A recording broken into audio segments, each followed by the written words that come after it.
Alright. Hello YouTube, hello Twitch. We are back again with more peak gaming, because this game is literally the only thing I've been thinking about all night long, and I hate it. I hate that I'm obsessed with it, oh my gosh. I don't know what it is, it's just so much fun, you know, piecing all these files together, all the profiles. I think, to me, personally, one of my favorite things about this game is the fact that you get very frequently new profiles and files that have relevant information to the plot. But yeah, last time I guess we met quote-unquote Tamakawa. We met a weird-ass dude who was probably obsessed with eating mermaids and immortality and whatnot, so he's totally not sus. What else did we do? Oh yeah, we went back to Yuza, and we got to see firsthand just how badly he gets treated by the people on the island, unfortunately. And then we got to see this take place. What is... This is really interesting to me. How it stretches out to show you where or when the events are taking place.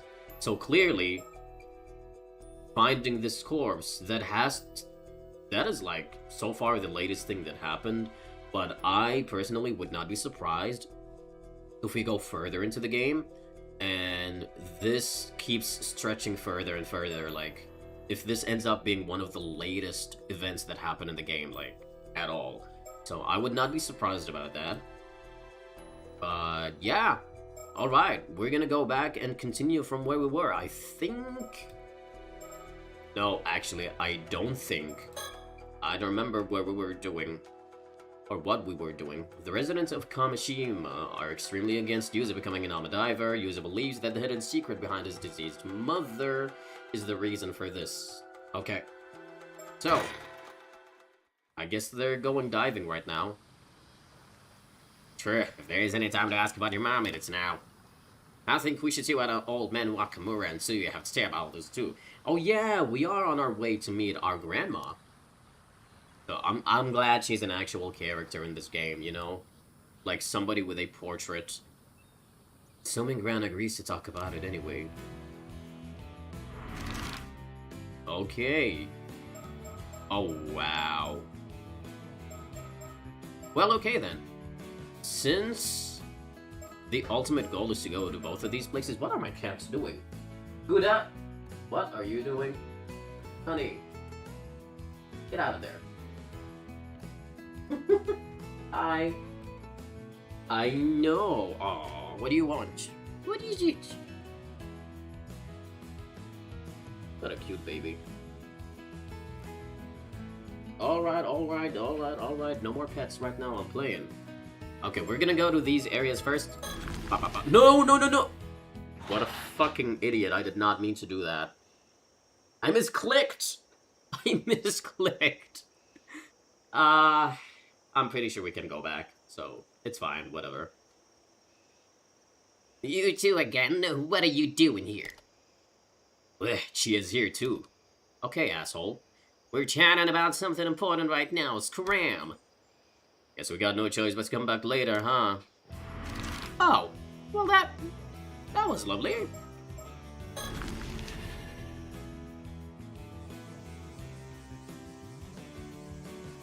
Seems like there's a bit of commotion over there. Maybe they know something about the rumors. Want me to go ask? That'd be great, thanks. Oh, if it isn't Azami. I don't know if you've heard, but 15 minutes later. Welcome back. Man, once they get started, they never stop talking. Anyway, nothing about your mom, I'm afraid, but they did have some interesting things to say. Like what? You want the normal news first, or the worrying news? Let's do normal and then worrying. How about the normal news? So, we've got a bunch of tourists visiting right now, as usual. But what's really got people talking is that there are 2 foreigners among them today. Oh, really? I hear the Isek Grand Shrine sees a lot of foreign visitors, but it's unusual for them to come to the outlying islands like this.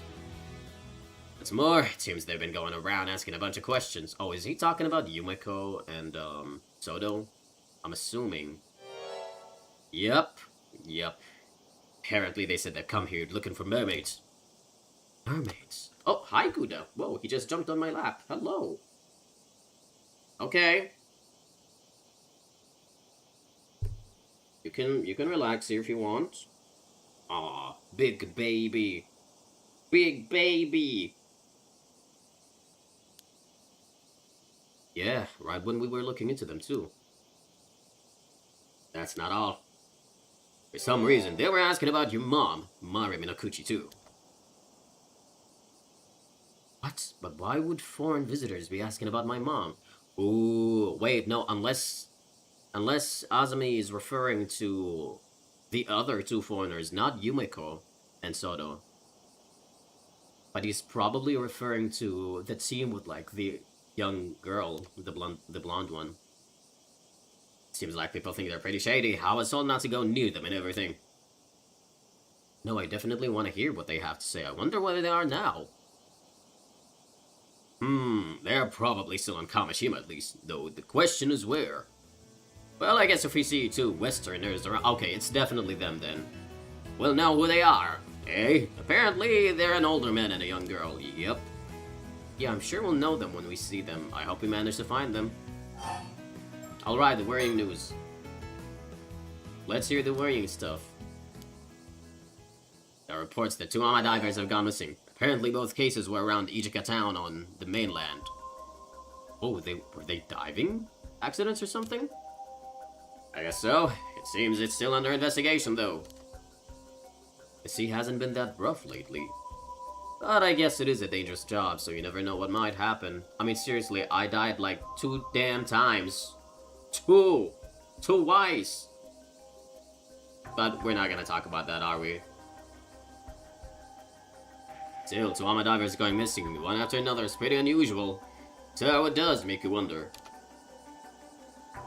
It wasn't that long ago. There was that talk of human bones being found in the sea near Toba, you know? I remember that, yeah. Isn't that also near Ichika? Maybe this is why Chia was going on about bad omens.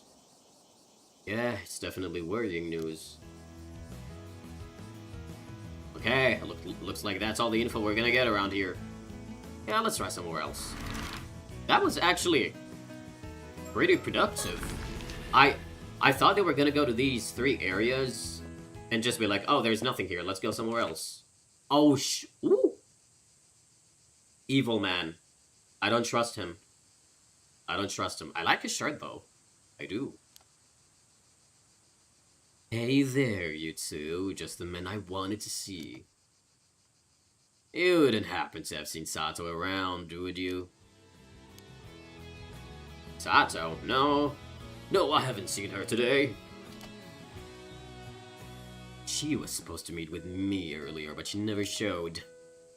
You didn't show? Did something happen? Oh, I'm sure it was just because of my old man's ridiculous request earlier. Honestly, I don't know what he was thinking. Still, he really has been acting off lately. I can't believe he'd say something like that. Pouty face. Something wrong. Oh, pardon me, it's nothing for you two to worry about. By the way, Yuza, I hear you've become an Ama diver. Yeah, but I was told to stop, so I'm currently on extended, if not permanent, leave. Oh, don't let it get to you. I, for one, think you should go for it. I imagine everyone's been using your mother as an excuse, saying she brought bad luck to the island or some such. Wow, that's exactly it. Do you know why everyone keeps saying Yuza's mom was a bad omen, Shotaro? Ah, yes. What was it again? Something about her being the Raging Waves curse bearer. What? Raging Waves? The Raging Waves curse bearer. Raging Waves is, well, exactly what you think it means. And the curse bearer has the power to call forth that calamity of the sea. They really love doing a lot of different expressions, like exaggerated expressions, with their lips in this game, don't they? Cheddar, stop! My goodness.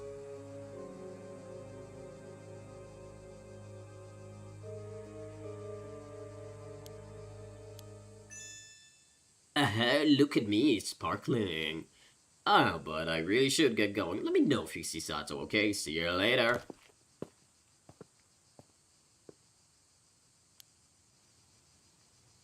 Really curious about what Shotaro said. Yeah, the Raging Waves curse bearer, huh? I am so glad they're actually bringing back, like, the curse bearers stuff.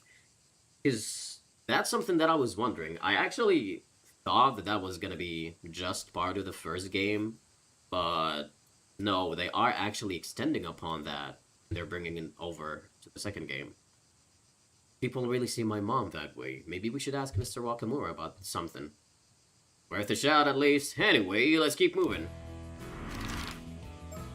Okay, we went here, here, here.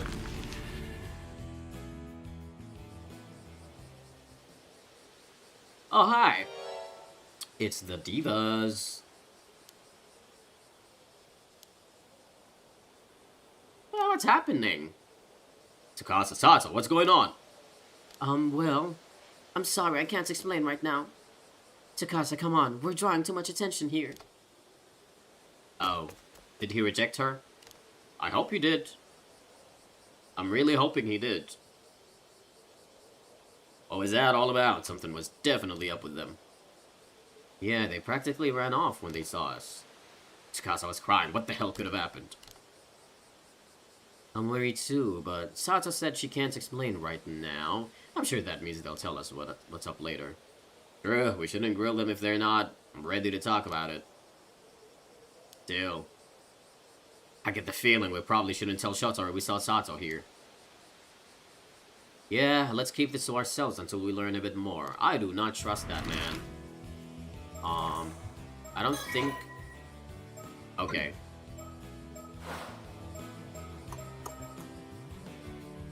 We've been here, let's go.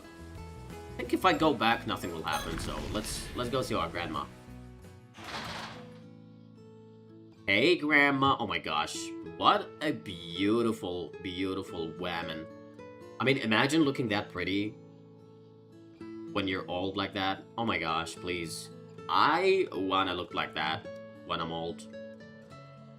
Welcome back, Yusa. Oh, and Azami's here too. Hi, Diva. Hey, Queen. You two went out diving today, didn't you? How'd it go? You get a decent haul? Ran about that. I was all set to enjoy the next stage of my life as an Alma diver, but I found myself on forced leave the very day of my RAN debut. Goodness, did something happen? Oh my! Chia and the others said all that? If I were you, I wouldn't pay them any mind. You're not breaking any rules, are you? You're sure it's okay? No point fretting over pointless details, is what I always say. Tsuyu Minakuchi! Time to read about Grandma. Okay, 63 years old. Former Alma diver, relaxed and broad, blah blah blah blah. Whoa, she had a rivalry with Chia. Okay.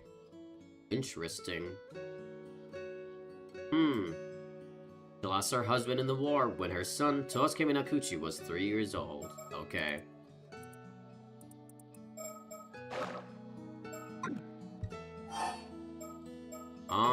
Let's go in order.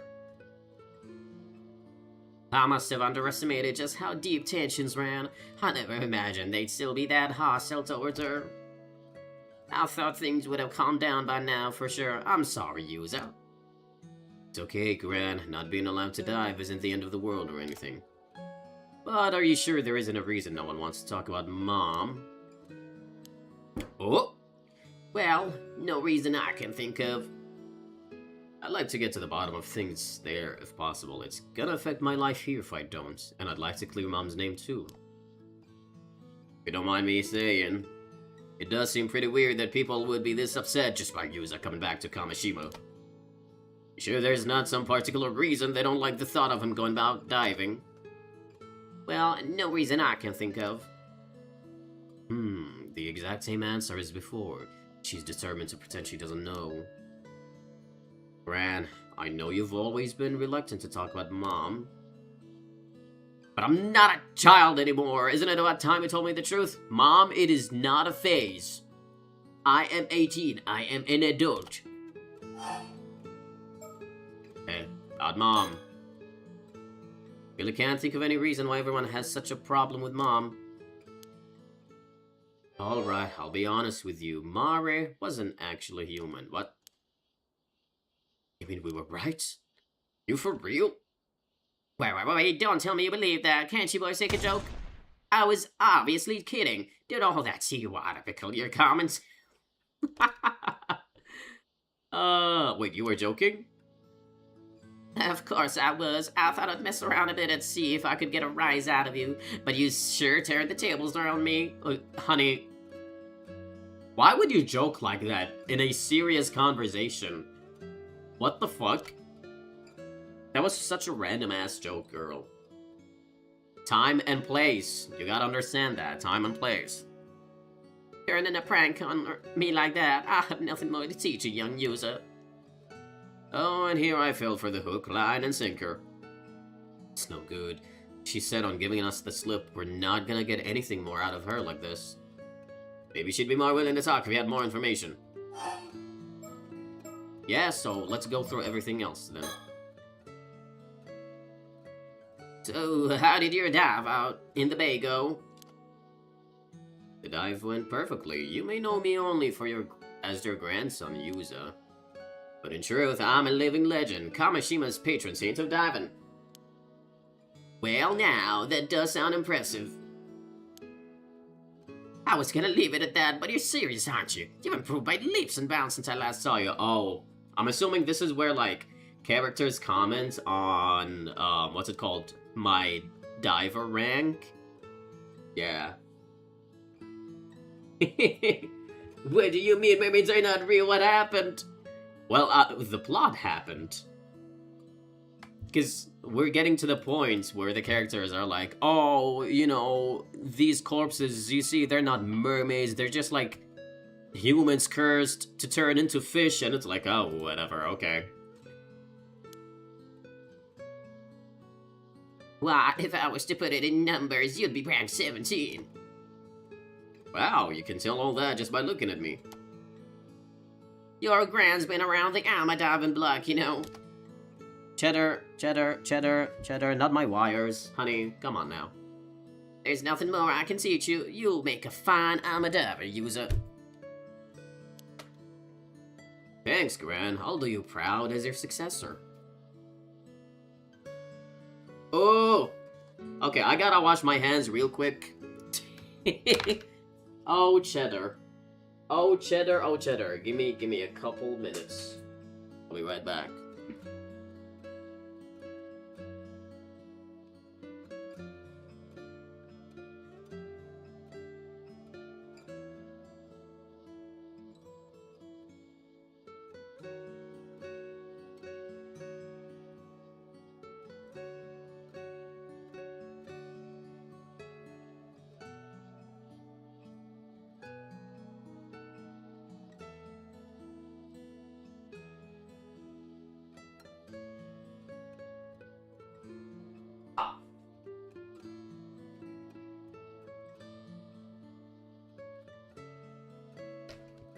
Alright, and we are back. So what happened was I was trying to push Cheddar out of the way because he was like messing with my wires, and I ended up touching his butthole. Yeah, so I had to wash my hands real quick. Anyway, we're back. But I've been forbidden from diving for now, so it seems my life as an Alma diver will have to wait. No need to fret, I'm sure that'll sort itself out in time. I don't know about that. Grandma's the same as ever, eh? Alright, we're gonna keep going. Whatever the case, I'm happy you've chosen to follow in my footsteps, user. Good thing I thought to keep Mari's outfit, eh? Yeah, but I don't know how to feel about being able to fit in my mom's clothes at this age. You never did get any taller than middle school, did you? I mean, he doesn't look short, though. So my constant diet of fresh seafood meant nothing. It's nothing you need to worry about, user. Doesn't make you any less charming. That I agree with. Alright, underwater gathering tips. Do you have any diving advice for me, Grant? Advice, eh? Let me see. If you're looking to get a higher score in a single dive, Oh gosh, this is gameplay tips. you should focus on gathering everything you can. Even the small fry, getting 10 or 15 will earn you a bonus on your final score. If you manage to nab a big catch, switching your focus to bringing in as many small catches as possible should net you a good result. I see, that'd be a great help. Oh. What the hell, perfect harvest? Well...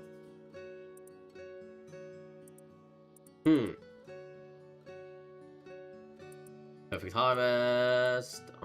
Higher diver rank, more likely you are to achieve a perfect harvest. Each catch.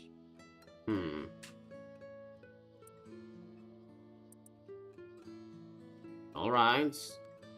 Gathering more than 10 sea creatures at once will earn you a large haul bonus. Sure. Alright.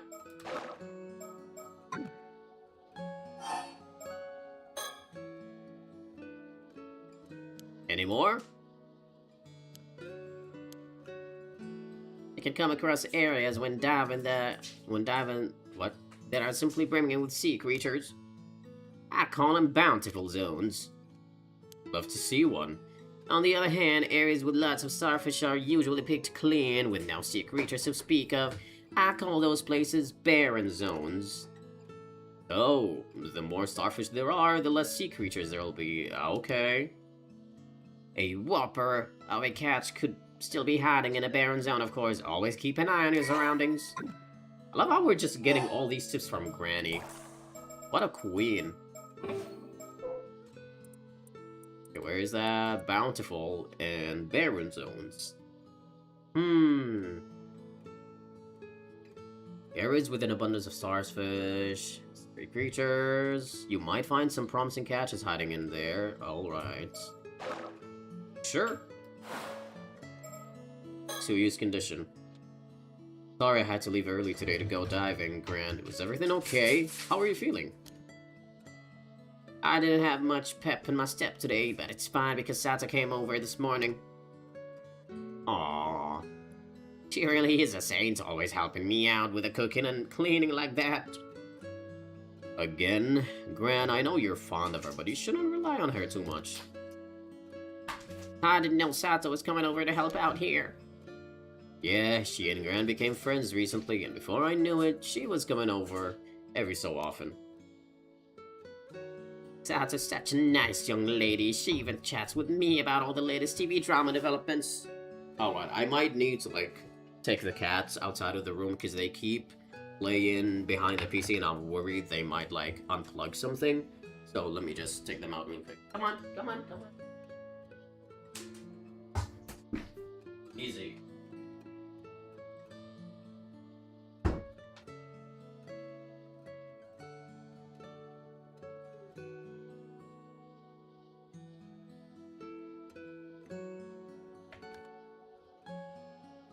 Okay.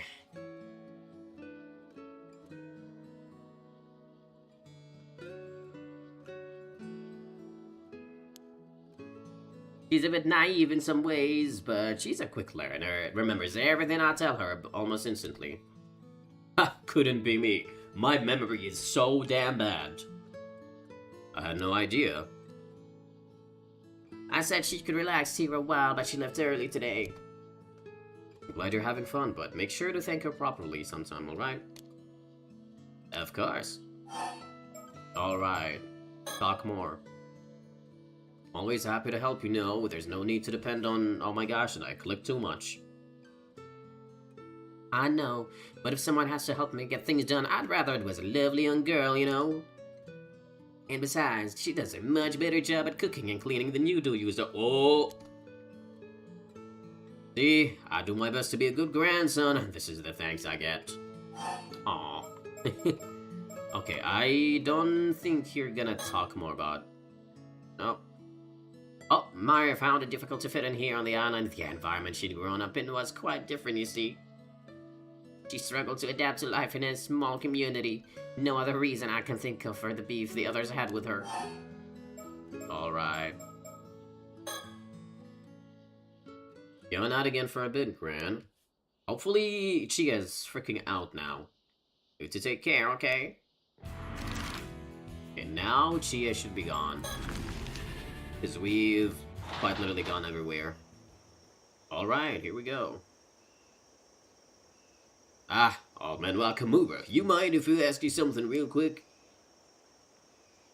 It's just one thing after another today. What now? Hazami and the Minakuchi boy. I heard from Chia you two went out to the bay to do some diving earlier. Well, I've got bone to pick with you, and there's no time like the present. Oh, okay. So, boy, you serious about wanting to become an armor diver? I thought at first you'd come up here to get my permission to dive. But now I hear you've been running around looking into Mari Minakuchi. What's the meaning of this? Well, we've been asking around, let's be honest. To be honest, we have been asking around. I guess there was no hiding it from you. Yuza, are you sure this is okay? It's probably best to be honest about things now, Azami. Just like you said, we've been trying to find out more about my mom. I knew it. Anyway, my point is, no more sticking your nose where it doesn't belong. Got it, and most of all, no becoming an armor diver. Well, okay, dickhead. So, if I give up on becoming an armor diver and fall in line, will you tell me about my mom? All this sniffing around you're doing sure ain't falling in line, that's for sure. I don't know why everybody keeps telling him he's like sticking his nose where it doesn't belong. Bitch, this is my mom. My mom. If this is anybody's business, it's mine, not yours. The fuck? Right, you should be asking to you about all this business, not me. She's gotta know more than I do. Honey, we just got back from there. She really does know more than she's letting on. Gran said she doesn't know anything about my mom, though. People can lie, Yuza. Well, I don't know that much myself. She's always been tight-lipped about Mari Minakuchi, where she came from, what her deal was. So we've been saying Yuza's mom was to blame for that massive storm, even though you don't know for sure. She ain't had nothing to deny. It speaks for itself, don't it?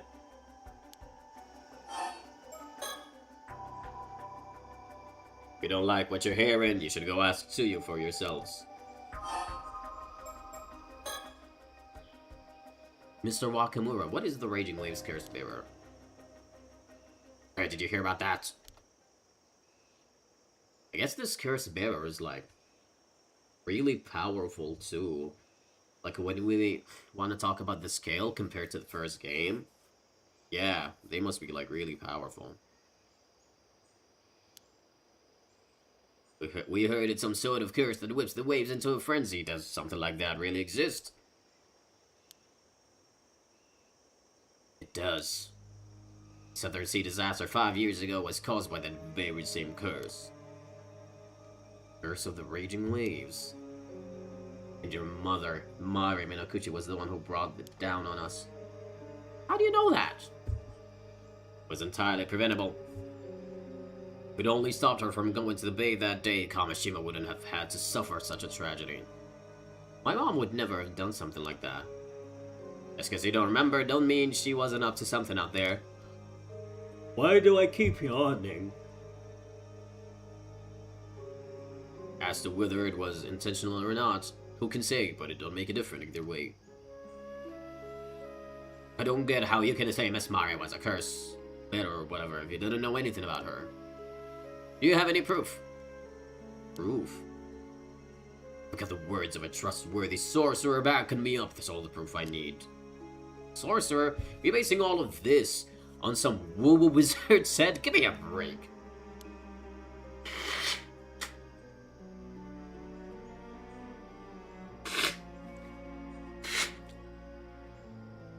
God damn.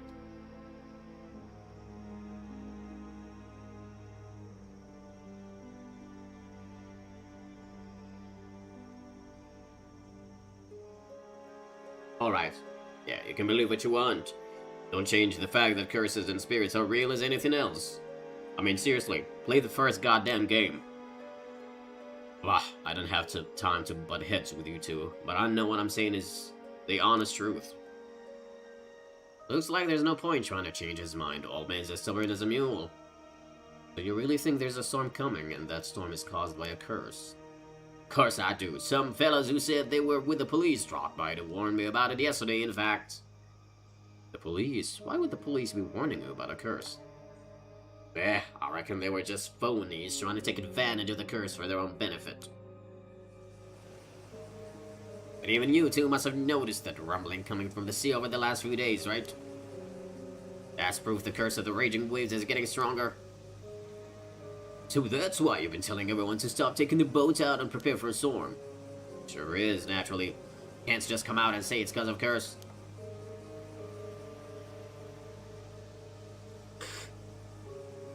There's no telling when or where it'll rear its head. It's too dangerous to go on to the water in these circumstances. Even so, we'll have to take our boats out again eventually. We can't keep off the sea forever. You damn tootin'. Which is why I gotta find a way to stop the curse as soon as possible. Why would a curse be affecting the sea around here, though? Seems like you still don't believe me. Fine. Let's see if this will change your minds. A long time back, there used to be another island to the south of here. Taishima, it was called. Yup. You see, it was devastated by an earthquake and tsunami nearly 400 years ago. But the truth of the matter is that raiders overran the island and slaughtered every last one of the people who lived there. Uh-oh. And the resulting storm and tsunami sank the island to the bottom of the sea, raiders and all. That curse is still roiling about in the seas near here to this very day. Just one little push and that storm could come barreling down on Kamishima next. Something that would awaken the islanders' anger again, such as someone with tie to those raiders, say a descendant of theirs, drawing near to where Taishima was. Ooh. We're doing the descendants bullshit again, just like the first game, huh? You're saying my mom was the descendant of the raiders? Her am, and as her son, you share her blood. But how could that? Only natural, everyone would see you as a bad omen, no?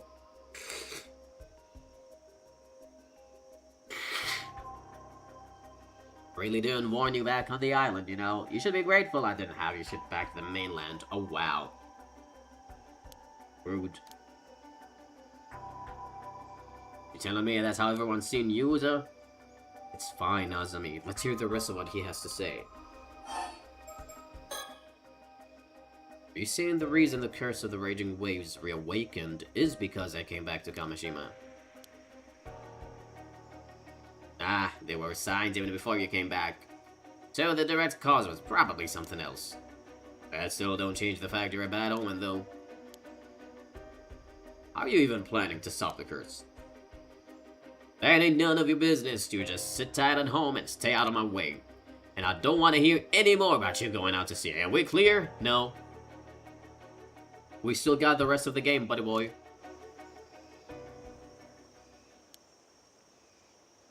To be clear now just how much of a danger you are to the island. Now get yourselves home and stay put. Seems like that's all we're gonna get out of him. But maybe we should ask Chi about what we just heard. She might be able to tell us more. Yep.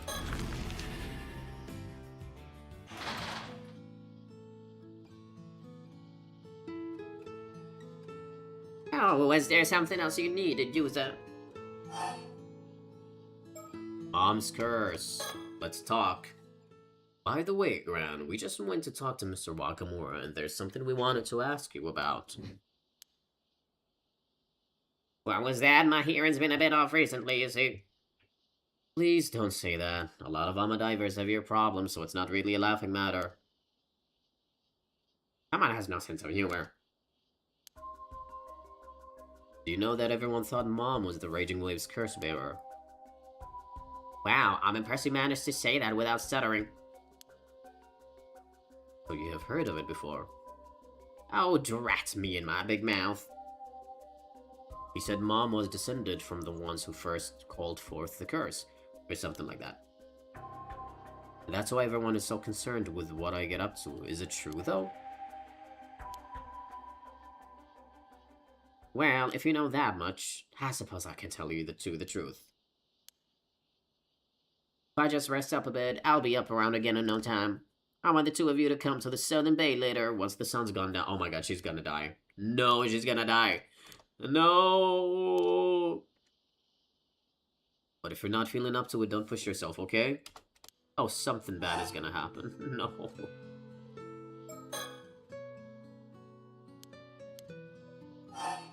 Okay.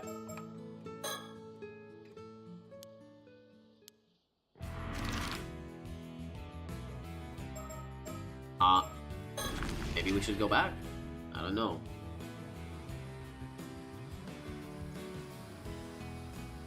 Oh, looks like Ikuko's back. Gonna try talking to her again. Yeah, let's give it a shot. Can we look around? Nope. Well, now I've had my fill of shady rumors for the day, okay? If you two want to talk, let's talk about something fun instead. Something fun. Got any ideas, Yuza? Have you heard of this hit game called PARANORMASIGHT? Well, how about this? Oh. Oh. Whoa. That's a lot.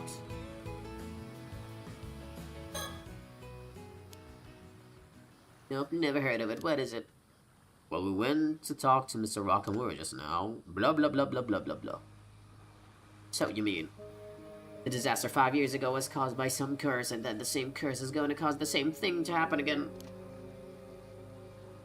So it seems.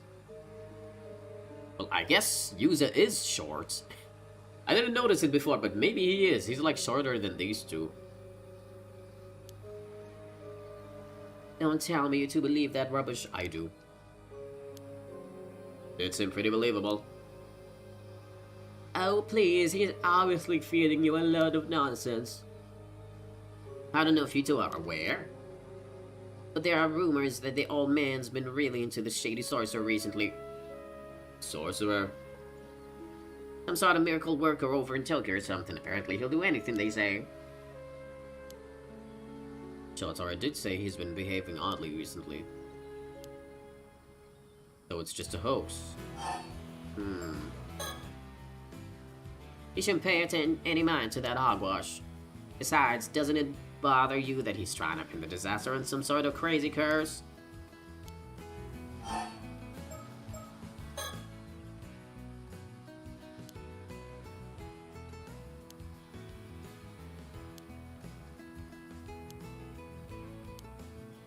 Oh, she went alone, okay.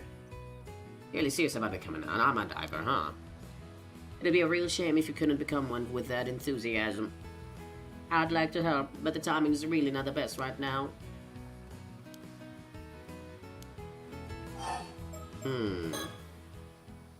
By the way, user, how much practice did you manage to get in today? Enough to be able to do most things comfortably, I think. Sure, I can tell you improved a lot just from the way you carry yourself. You must have a real talent for diving if you were able to improve that much in just one day. One could say it's unnatural. Definitely story relevant. Pretty impressive you can tell all that just by looking at him. Managed to get a high score of 2,000 points. I'll give you a special prize. Wait.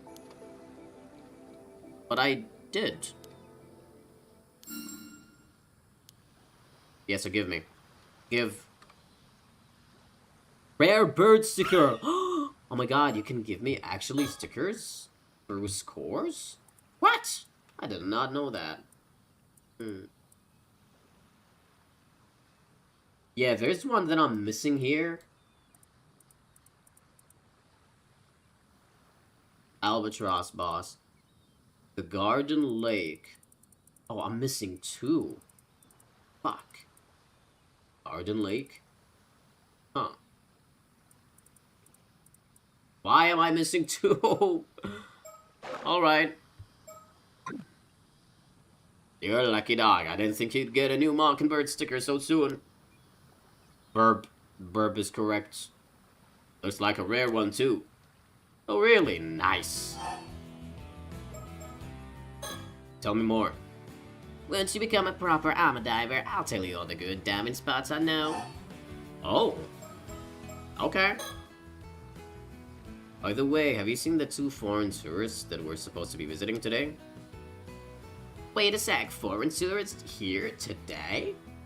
No way, what did they look like? Did they have blonde hair? Were they cool? I'm not sure, we didn't know that much about it. I don't know, we kind of met a little bebe brat. It was annoying. I guess that means you haven't seen them either, though. Yeah, I guess they didn't come this way. Why is she blushing about that? You two had better not be thinking of following them around to Gop. Oh, you're definitely gonna do that. She's projecting, because she's gonna be the one doing that. You don't want them to think we're all unsophisticated louts out there, do you? Weren't you just asking whether they were cool or not? I don't know what you're talking about. But if you see them, you'll come and tell me, right? I don't know, girl. I don't know. Man, I sure hope I run into those foreigners before they leave. She is really into this. She's not even trying to hide what she really thinks anymore. Alright, boxes. I don't know what boxes we're talking about. Oh, okay. The latest Kamishima merch, hot off the presses. Is it full of Mockingbird stickers? I would love for that to be the case. What do we have this time? You wanna know? I'll bet Azami's keen to find out. He's always wearing that t-shirt. I want that t-shirt so bad. It's so cute. Look at that. Look at that. Sure am. Gotta show the world how much I love Kamishima. Ah, little cute turtle.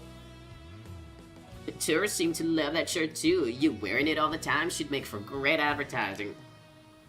Anyway, the latest addition to our souvenir lineup is this. Turtle. A hand mirror. Bingo, a specially made hand mirror with a Kamishimaru design on the back. So, what do you think? It looks great. Why did you go with another hand mirror, though? Mirrors are such a pretty prominent symbol of protection for sailors. Oh, are they? Okay. Comes from the hope that the sea will be as smooth as glass, I guess. There are even regions where mirrors are used as offerings to the sea god. Oh, that's normal. That sounds normal. Of course. With all these people living on the island and surrounded by the sea, I can see why mirrors are seen as symbols of good fortune here. And it's small enough to fit in your pocket too, both cute and practical. Wow, you really thought of everything, huh? I've actually been handing these out to armor divers around the island since yesterday. I told them it was a charm and they should hang onto it for good luck. And then they just bought that. It does look cute though. I want merch from Paranormasights, I'm not gonna lie. So everyone has one that's kind of nice, another way to bring us all together. You're an armor diver too now, right, Yuza? Why don't you take one? Oh, I don't know if it's okay to count you as a diver given what happened earlier. Come on, everybody in this freaking game hates Yuza, this poor kid. I got it! I got a hand mirror! I'm sure it's totally not gonna play into anything later, at all. I guess that means Azumi is getting one as well. Here you go. Wow, really? I'm always down for more Kamishimaru merch. Sure thing. Keep it safe and sound in your pocket, and maybe it'll keep you safe too. It's like anti-curse bearer, probably. That'd be hella funny. Ooh, they added Kamishimaru here. Noted. Even your grandma seemed to like it, Yuza. She said she'd be sure to use it from now on. Really? I'm glad to hear that. Alright, Kameshimaru. Let's look at it. Oh yeah, there's something I've been wondering about for a while. That's such a cute logo. Ah, why is the turtle so sad though? Look at him. He's a sad, depressed little boy. Are you the one who came up with the idea for Kameshimaru, Kikuto? Nope, I can't take credit for that one. Alright, I forgot. You didn't know, Yuza. Know what? At one point, the local youth organization was trying to come up with souvenir ideas for tourists. Tsukasa stepped up and suggested creating a mascot character for Kamishima. She even drew the design for it. Mascot characters are all the rage nowadays, you know? There are even mascots for the World Expo and the Japan Games. I only heard about it after the fact too. I didn't know she was so good at drawing. So a lot of characters in this game just really love art. They're very artistic. We've got Sodo, now we have Tsukasa. I don't know who else is gonna be revealed to be a good artist later, but I'm all here for it. Not just a cute little turtle, the unique look on its face makes a big impression. Yeah, the all guys here didn't seem too sure about it at first, though. But thanks to Azami's fervent endorsement, it ended up making the cut. I just didn't want Tsukasa's design to go to waste, you know? She put a lot of effort into it. I think it's a great mascot too, for what it's worth. How interesting, I'm glad I asked. Oh! Mascot character, okay. Envisioned by Tsukasa Awao. Okay.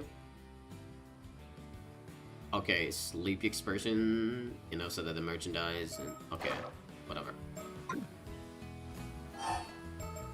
Let's talk more. Bunch of Kameshimaru merch now, keychains, notepads, you name it if you want enemy, just let me know. Sure, let's get whatever. Gathering tips.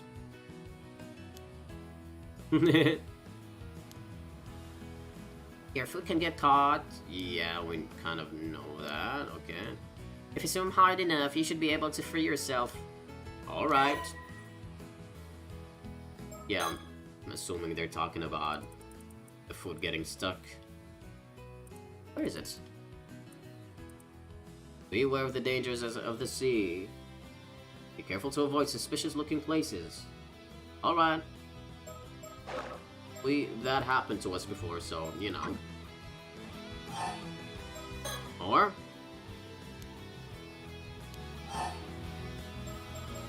Missing Amadivers.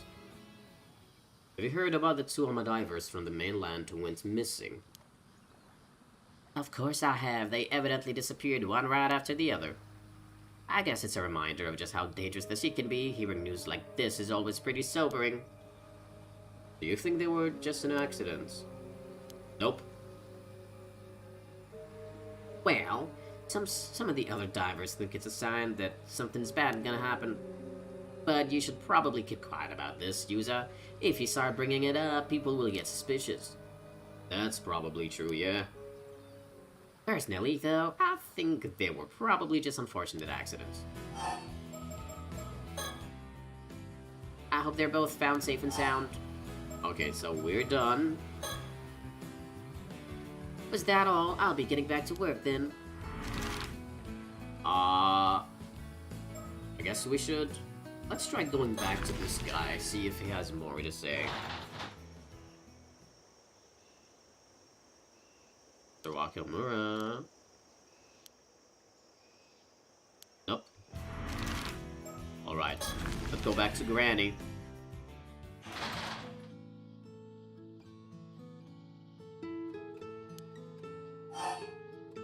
Nope. Absolutely nothing. Okay, so we gotta go back to these areas again.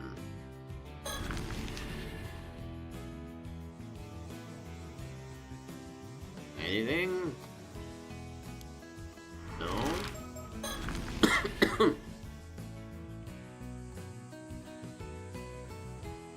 Ah, fucking great, this lady. What? What? How about you stop messing around and just give up already? Nothing you do is gonna make me change my mind. I'm saying this for your sake as much as anyone else's, Minakuchi boy. Try to understand my position, eh? You managed to survive the disaster 5 years ago. Some would call it a miracle, even. It wouldn't do to see that miracle go to waste, would it? Maybe I flew off the handle a bit earlier, ended up coming off a bit stronger than I meant to. You did. I can't tell you anything about your mother, but believe me when I say especially let sleep and dogs lie.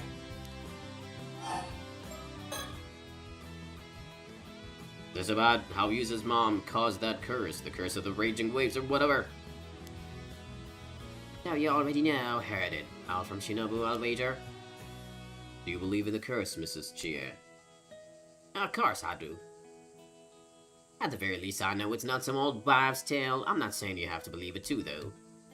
Don't get me wrong, I don't want to talk bad about the woman or anything, but there was obviously something up with Mari Minakuchi 5 years back, yup.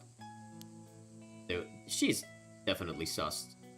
She always seemed anxious and on edge, and then the disaster struck. Might be I'm just reading too much into it, but I can't shake these doubts of mine either.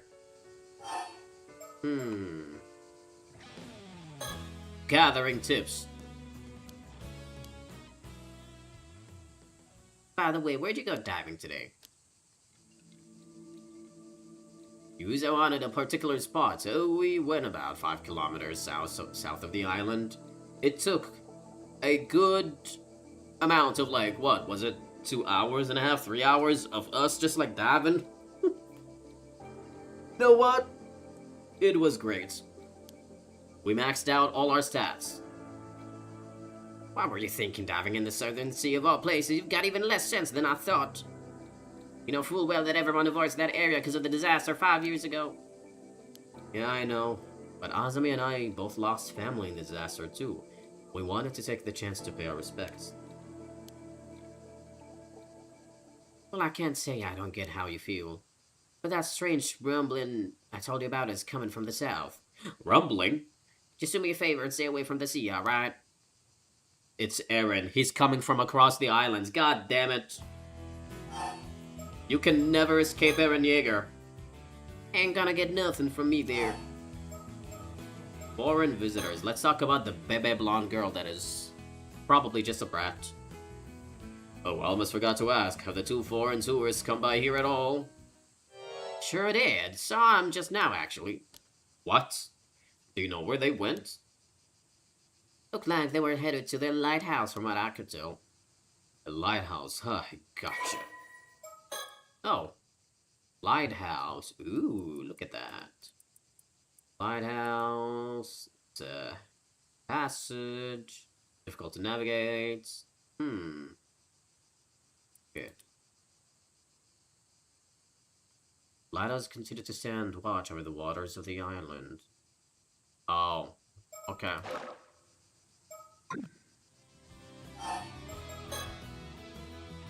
Don't go around following them just because we don't see many foreign folks around these parts, you hear?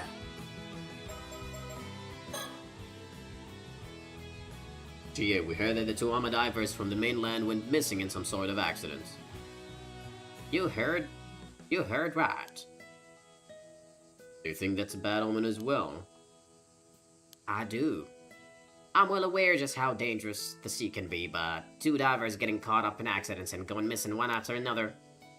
That tells me there's something off with the sea itself. I mean, she's not wrong, though. We all done here? You two should leave dealing with island matters to Shinobu from now on. Keep your heads down and stay out of trouble, you hear? Bye. I do not want to see you again. Unfortunately, she will appear again, but, you know. That was something. She ain't a bad person at heart, but she sure is stubborn. Now we can go to the lighthouse.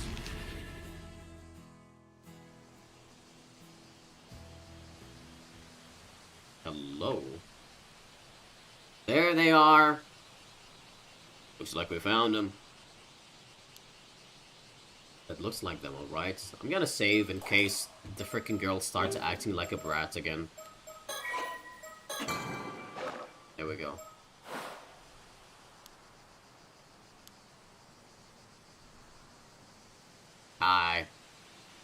Damn, he's hot. Whoa. The booba window that you can barely see from, but... Ooh, okay. I like it. A lot. Oh, for fuck's sake. Not the bots on Twitch, hang on. Okay. What kind of voice should I give you? Ahem. You rang. Do my eyes deceive me? Could these young islanders have come all the way here to talk to us? Welcome, welcome to Kamishima Lighthouse. There's not much here, but please make yourselves at home. Thanks for having us. Why is he the one welcoming us?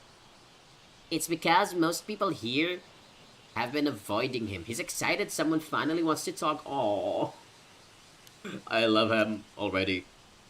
Anyway, we were wondering if you could spare a moment to talk. Wait, before you do, shall we play a game? I want to guess why you've come to talk to us. May I? Oh. What game are we playing? Curse bearing? Bullshit? Probably safe to assume you know we've been making the rounds here asking questions. Indeed, it was most likely hearing such news that incited you to climb all the way up here to meet us. Which means... Got it. We've almost certainly done something to offend the good people of the island. Committed some manner of ill-mannered what? I don't know that word. You must have come to tell us the lighthouse is off limits to everyone except authorized personnel. Actually, no. Okay, he's more expressive than I thought he was gonna be. I love him. I love that face so much. Ugh, the bitter taste of failure. And thus does my stints as aspiring detective and an what? Ignominy? Honey, use simpler words. What the fuck are you saying? I'd say that whole show was kind of social faux. Oh my god, I don't know that word. Stop using it, Azumi. Faux pas? I don't think the X is pronounced. Don't worry, he's always like this. He'll bounce back in no time. I'm sure he will. I'm sure. I see, he must be pretty resilient. Since you didn't guess right, do you mind if I continue? Oh ho, asking my permission, are we? Well then, by all means, permission granted. I don't think the game is gonna make me play as him. It's probably gonna make me play as the little girl, which is, oh my god, please don't make me do that. Can we play as the hot guy? Manifest. Thank you, oh yes, my name is Arnav Barnum. Arnav Barnum. I'm trying to see if there's a pun in the name, but probably not. Okay, Arnav Barnum. Okay, you can call me Avi as a sign of our newfound friendship, and also because I like it better. Hey, RV. Okay then, Avi. Ah, such a pleasing ring to it. And what can I do for you, young man? Would this girl be your daughter? Not quite. Miss Cersei Lunarlight here is a distant relative of mine. Yes, Miss Cersei Lunarlight would be me. Nice to meet you. Hey. I'm Yuza Minakuchi, a resident of Kamishima, and this is my bestie. Azumi Kumoy, nice to meet you. The peak whimsy man, Avi himself, has arrived. I know, I already love him so much. Yuza and Azumi, the pleasure is mine. Wait, Minakuchi. Ooh. Oh ho, so we've piqued your interest, have we? I'm a fantasy writer. Oh, he's a fantasy writer. As if he couldn't make me love him more. With a reach spanning the Atlantic, from Bonnie, England to vast America. I mean, the way he speaks kind of makes sense too, of course. Not that any of his books sell. Hey! They don't have to sell well. First of all, that's mean. Second of all, leave him alone. He can write to his heart's content. That's right. For some reason, no one buys my novels. I would buy your novels. Quite the mystery, no? Alas, a fantasy writer has no need for mysteries. Dude, I love fantasy. I think fantasy is like one of my favorite genres in books. I think mystery's cool, but I feel so burnt out from reading mystery genres because back when I was like a teenager, I used to read so much mystery. Oh my gosh, it was like, for a while, I had like a phase of only reading mystery novels. And then I got burned out, so I haven't like read mystery for long years. I can't even remember what the last time I read a mystery book was. I'm like looking at my shelves right now. Yeah, I don't know. I mean, I have a couple mystery novels with me at the moment. I just haven't read them yet, so that's funny. They're like the only ones sitting there that I haven't read.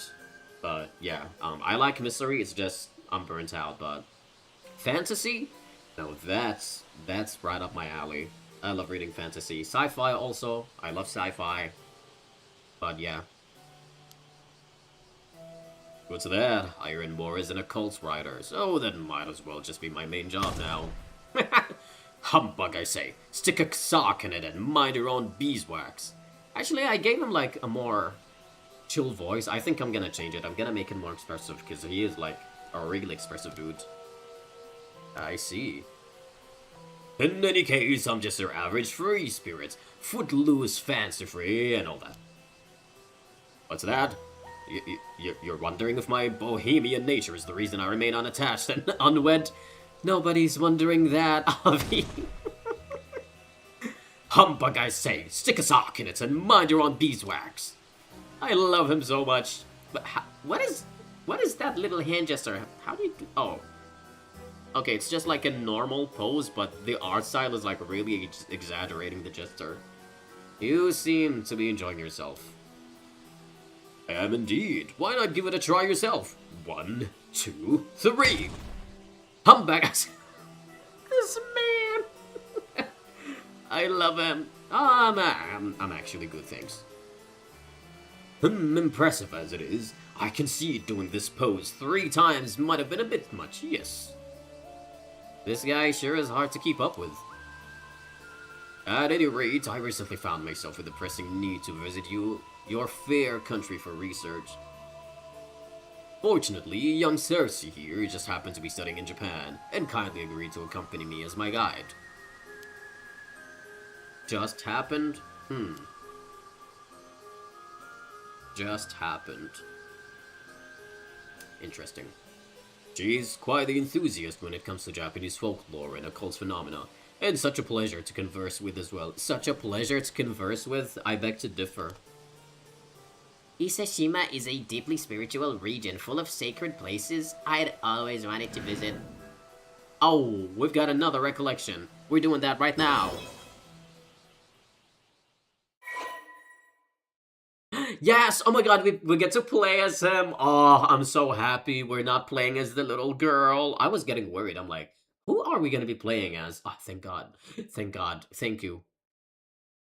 Wait. It will unlock once all conditions are met. Oh! Wait, some recollections are locked? No! But I was getting excited to play as Arnav. I mean, Avi. That's what he wants to be called. Wait, let me look. What did she say earlier? We traveled around the mainland before coming here, but this place stands above and beyond. Alright. So the recollection is gonna go back around that time, gotcha. Must have been really excited, huh? Is this really that special compared to other places? Of course, it wasn't called the Land Wither Repair, the waves from the eternal world for nothing, you know. Wait, what the fuck? What is that long title? The Land Wither Repair, the waves from the eternal world. Whatever. The Land Wither. What's exactly my answer? That's what I was thinking. What's this? You've never heard it called that? It said that Yamato Hime no Mikoto, the Empress of ancient Japan, was searching for a suitable place to enshrine Amaterasu 2,000 years ago.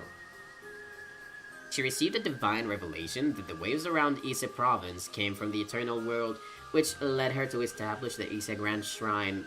Don't we just love how educational this game is, by the way? So much history. This eternal world is a separate realm from the world in which we live. Some describe it as a perpetual paradise. Whoa, you're gonna have to slow down there a bit. So, what does that mean exactly? Azabi's literally just me. We learned about it in our local history classes, remember? No, I don't remember, Yuza. That's been forever. I'm 19, goddamn. Yeah, I think I remember, sorta. Basically, East is such a sacred place, even the ancient gods took a liking to it, right? Exactly, it has such an enchanting vibe. Just being here is enough to have my nose gushing all day long. Ah, but the residents wouldn't be feeling too hot if our noses kept bleeding all the time. One thing's for sure, though, you seem to really like Isashima. As a local, I'm super happy to hear that. Oh, yes, well, I mean, we're not getting their full bios right now, until we play as them. He's 40, alright, old man. Well, not old, but middle-aged. Avi, a fantasy author as he should be. What a king. We love kings. We love expressive kings who wear their hearts and emotions on their sleeves. Green flags.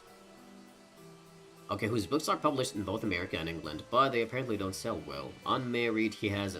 He's unmarried? Well, I'm available too, shit. He has apparently come to Japan in search of mermaids. You know. Just saying, Avi. If you want somebody, you know, I'm on the market. It's kind of funny that it's getting to the point that I might like him more than Soto. A young girl from England. She's 15. Oh my gosh, she's a baby. I actually thought she was much younger than that. I don't know why. I thought she was gonna be like 12. We'll be staying on Kamishima tonight. If you need somewhere to stay, I know a few places. We've actually already booked a guest house back on the mainland. We'll be taking the last ferry back after this. Oh, I guess you don't have much time left then, huh?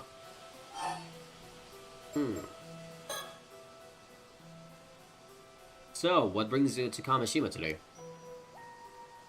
I'm glad you asked, young user. We were hoping to pick your brains on the topic as well. There wouldn't happen to be any legends concerning mermaids passed down on this island, would there? So you really are looking for mermaids? Oh, indeed we are. You know what mermaids are, yes? I refer, of course, to the mythical half-human, half-fish creature. Sure, we know that much at least. Ah, then I may be able to provide a modicum... Oh my god, modicum? Modicum of additional information to the subject. Additional information. Ooh, look at this awesome portrait that we've seen before. Dude, I didn't realize before, but look at that little Bebe mermaid. There's just like a random mermaid child. Well, you may be aware that the typical Western mermaid is envisioned as having the lower half of a fish and the top half of a human woman. Thought that this interpretation has its origins in another sea monster, the sirens of Greek mythology. I can only imagine how obsessed Avi is with, like, Greek mythology too. Their claim to fame is surfacing near reefs and bewitching sailors with their beautiful voices. Andersen's fairy tale, The Little Mermaid, of course, is a famous example of this type of mermaid. Indeed, it caused this image to enter common knowledge. Yeah, that's what comes to mind when I think of mermaids too. A typical mermaid, right? Ah, but the mermaid that appears in ancient Japanese folklore is quite different. Look at that ugly-ass face. This mermaid has only the head of a human, with the rest of its body being a fish. It appears it was seen more as an evil spirit or a yokai in nature. It's kind of funny how, like, the beginning of where the fish scale appears determines if the mermaid figure is seen as beautiful or ugly, or like a good figure or an evil omen kind of deal. Like, yes, if we see mermaids with their fins, or I mean like their scales starting from the waist down, we'll just see them as like normal and beautiful. But if those scales start from like most of their body and you can only see their heads, then they're fucking ugly, they're evil as hell. Like, what? Okay, I guess. The legend that eating its flesh will grant immortality also applies that it was seen as more fish than human. Sure, that makes sense. People would definitely think twice about getting something that looked human, huh? This isn't to say there's a difference in Eastern and Western interpretations of mermaids, mind you. One could rather assume that there are several different types of creature that can be encompassed by the term mermaid. Look at that mermaid. After all, there were also reports of more humanoid or demi-human mermaids being sighted in Japan in later years. Where did that mermaid get all these fancy fabrics and jewels, by the way? I imagine the sea doesn't, like, actually make clothes. They might make accessories with clothes. Personally, I think lumping the two under the same appellation is a mistake. After all, they're two different creatures that just happen to share the same trait of being half fish, half human. It leads to misunderstandings when conflicting stories get passed down, and then the whole concept gets treated as an occult malarkey. I think I see what you mean. I also see what the other characters mean in this game when they said that Yuza is short. Now I get it. Me too, boy, me too. Listening to you talk about them, it sounds like you believe mermaids really exist, Tavi. I mean, why not? You know, that's the whole point of the game. You just believe that mermaids exist. After all, I didn't come to research mermaids. I came to look for mermaids. Bum bum bum. Wait, what was the difference in what you just said? I didn't come to research mermaids, I came to look for mermaids. Oh, okay. Whatever. He's so silly. What a man. What a man. This is all very compelling. Isn't it? I think this is the first time someone's agreed with me on the matter. Okay, let's talk about mermaids then. And that brings me to my next question. You wouldn't happen to have any local info on mermaids, would you? Unfortunately, I've never heard of any folklore about mermaids here. We live in a tiny island. I see. That would align with the answers we've received to our other inquiries thus far. And it would seem our investigation has branded us as certified weirdos. Aww. It's okay, I don't see you as a weirdo, Avi. I see you as expressive, something that a lot of people should be. Most everyone now turns us a blind eye as well as a deaf ear. Well, it's probably not just because of that. Hey! Stop being mean to Avi. I love him. I mean, isn't there supposed to be a huge occult craze going on in Japan right now? Occult craze? Yeah, we've heard about that. I assumed everyone would be jumping at the chance to discuss cryptids. Pretty sure that's just a small group of enthusiasts getting worked up, a very local minority, yeah? If you're that interested in the occult, what brought you all the way to Kamishima? Do you have a reason to believe mermaids could be found here? An excellent question! I do, indeed. Most precisely, I had reason to believe they could be found around Taishima, an island that no longer exists. Taishima? Indeed, I obtained this information through personal research, so I imagine it's not common knowledge. But some say there were 3 mermaids. Sobe... Wait. I think it's Sobae. If this is like Japanese names, it's Sobae. Sobae, Nagame, and Hayase, living in the seas around Taishima 400 or so years ago. 3 of them? I didn't even know their names! I'm telling you, he knows his history. He didn't even know Taishima existed until today. Seems a deliberate decision was made not to leave any records of Taishima's existence, which would obviously lead one to believe something is being concealed. On that note, did you know that records remain of several other sightings of mermaids in Ise Bay? Really? That's right. Legends about mermaids exist throughout Japan, and this region is no exception. In particular, there are reports of mermaids having been discovered in Tsu City and Ise City, both of which border Ise Bay. I had no idea. I've jotted down some notes on these legends, so please take a look if you're interested. Ooh, of course I'm interested. Ah, Mermaids of Betsuho. The Kokon Chomonju, a collection of notable tales, old and new. Anthology series. Mermaid of Futamigawa. Wait, can we read all that? I don't remember if I've read all of this before, but I'm looking through it.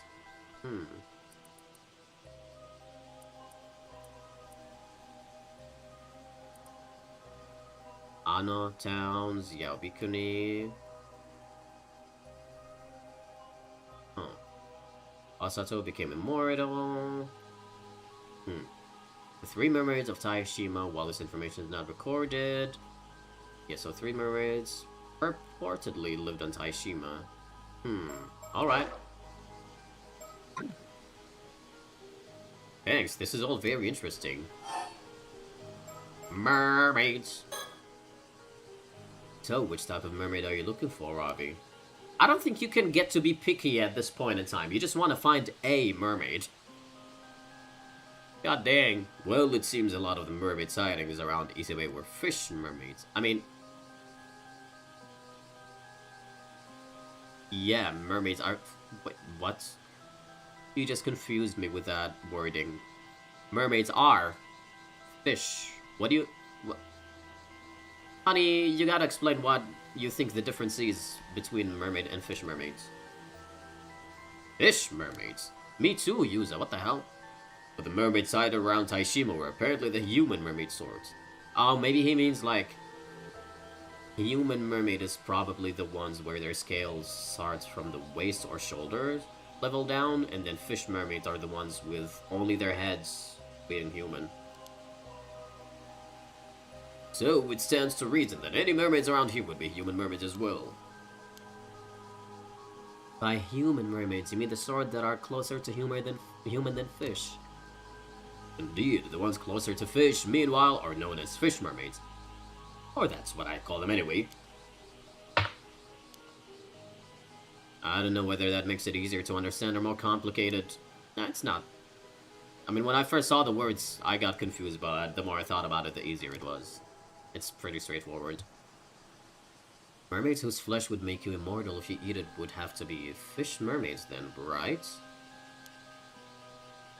Another fine question. It is indeed difficult to imagine people eating the flesh of human mermaids, because that would be cannibalism. But I personally believe that human mermaids also have the power to bestow immortality on people. Oh, I wonder. How about another refresher on myth and legend? Of course he would be the guy who knows all about myths and legends. Are either of you familiar with a place called Ryugu? Yeah, we've seen that in a file. Is it related to the Ryugu Palace that appears in the tale of Urashima Taro?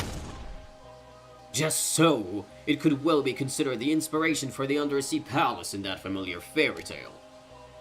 Whoa, I was right? He's so passionate about all this, I love it. Wow, look at that.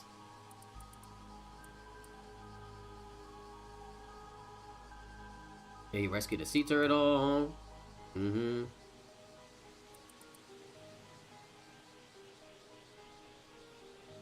Princess Otohime received him with great hospitality. Alright. Spending time with enjoying his luxurious lifestyle. Oh? Okay, so he left a Tamatebako, but warned him never to open it. Oh. Okay, maybe a similar box was the one that, the missing dude held, and also Samikawa, if I... no, not Samikawa. Well, maybe it was. Goddamn, I don't know. I forgot. No sign of his parents. Uh-oh. What he had believed to be just a short sojourn in Ryugu Palace had in fact been several hundred years on the surface, and the village and the people he had once known were no more. Ah. As he opened the box, a thick white smoke engulfed him, and in that instant, the hundreds of years that passed caught up with him, turning him into an old man. Ooh! What? Okay, something's going on with this box because something similar had to have happened. I forgot which missing person held that box. Was it the other dude that Soto sketched, or was it Samakawa? Or was it both of them? I forgot. I know for sure the dude had one on him, but I don't remember if Samakawa had one on her as well. Interesting.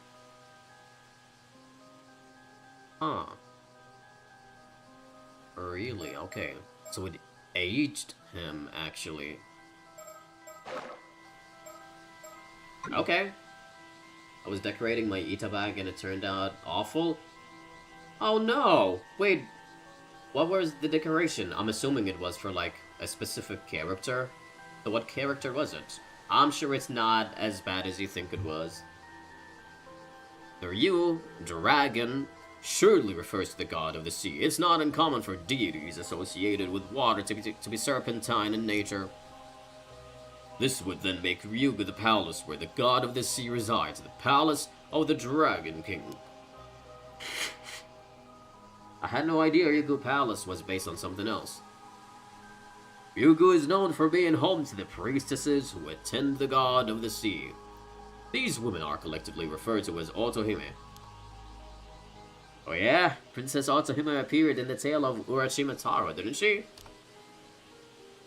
Yeah, but she was described as the ruler of the Ryugu Palace in the fairy tale, so she was... Oh, so was she... Wait, so she was actually a priestess?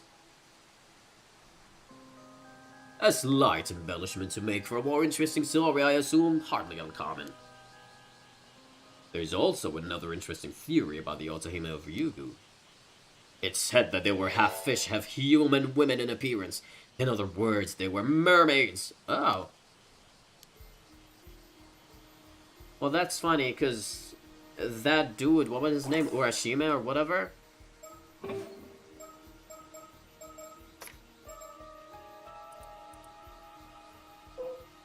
So that means that Urashima Taro, when he went to Ryugu Palace and saw these princesses, or like the princess, he didn't think anything odd of the fact that half of her was fish. Like he didn't see anything sus about that. Okay. What's that? I hear you say that's all well and good, but where is this Ryugu Palace anyway?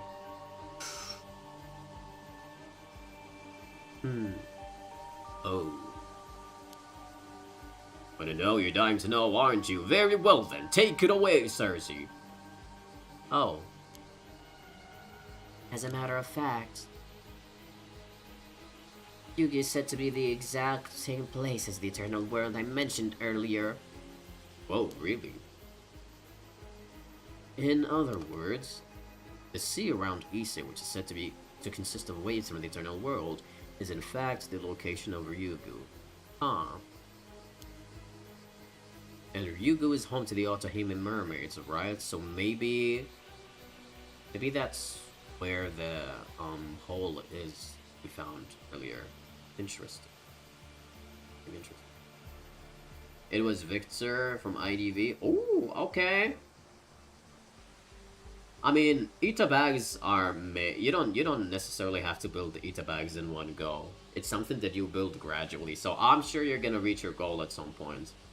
Can you tell me what happened in the lore? Not much, really. I mean, we met these two new people, and one of them is a really handsome man. The other is this little baby. So, that's mostly it. We're just talking to them.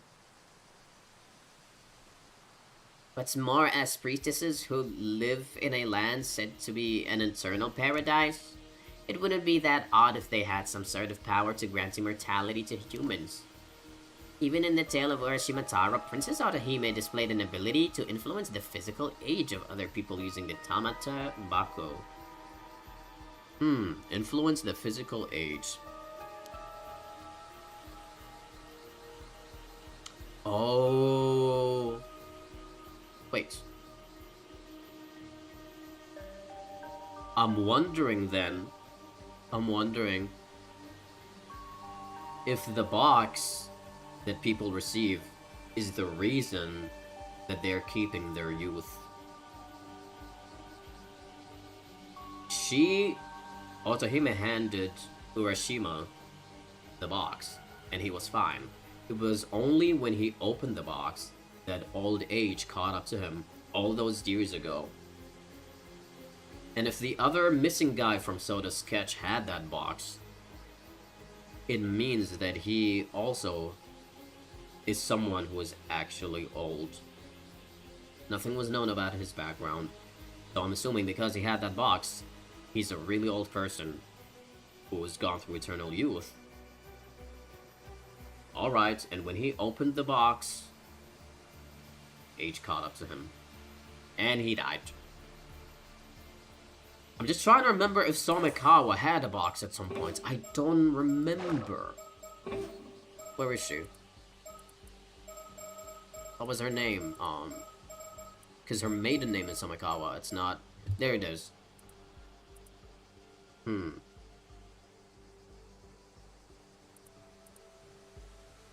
possessions, expressing that she had taken a liking. Okay. Huh. Okay, so... They do say that she had no possessions, so she didn't have that box.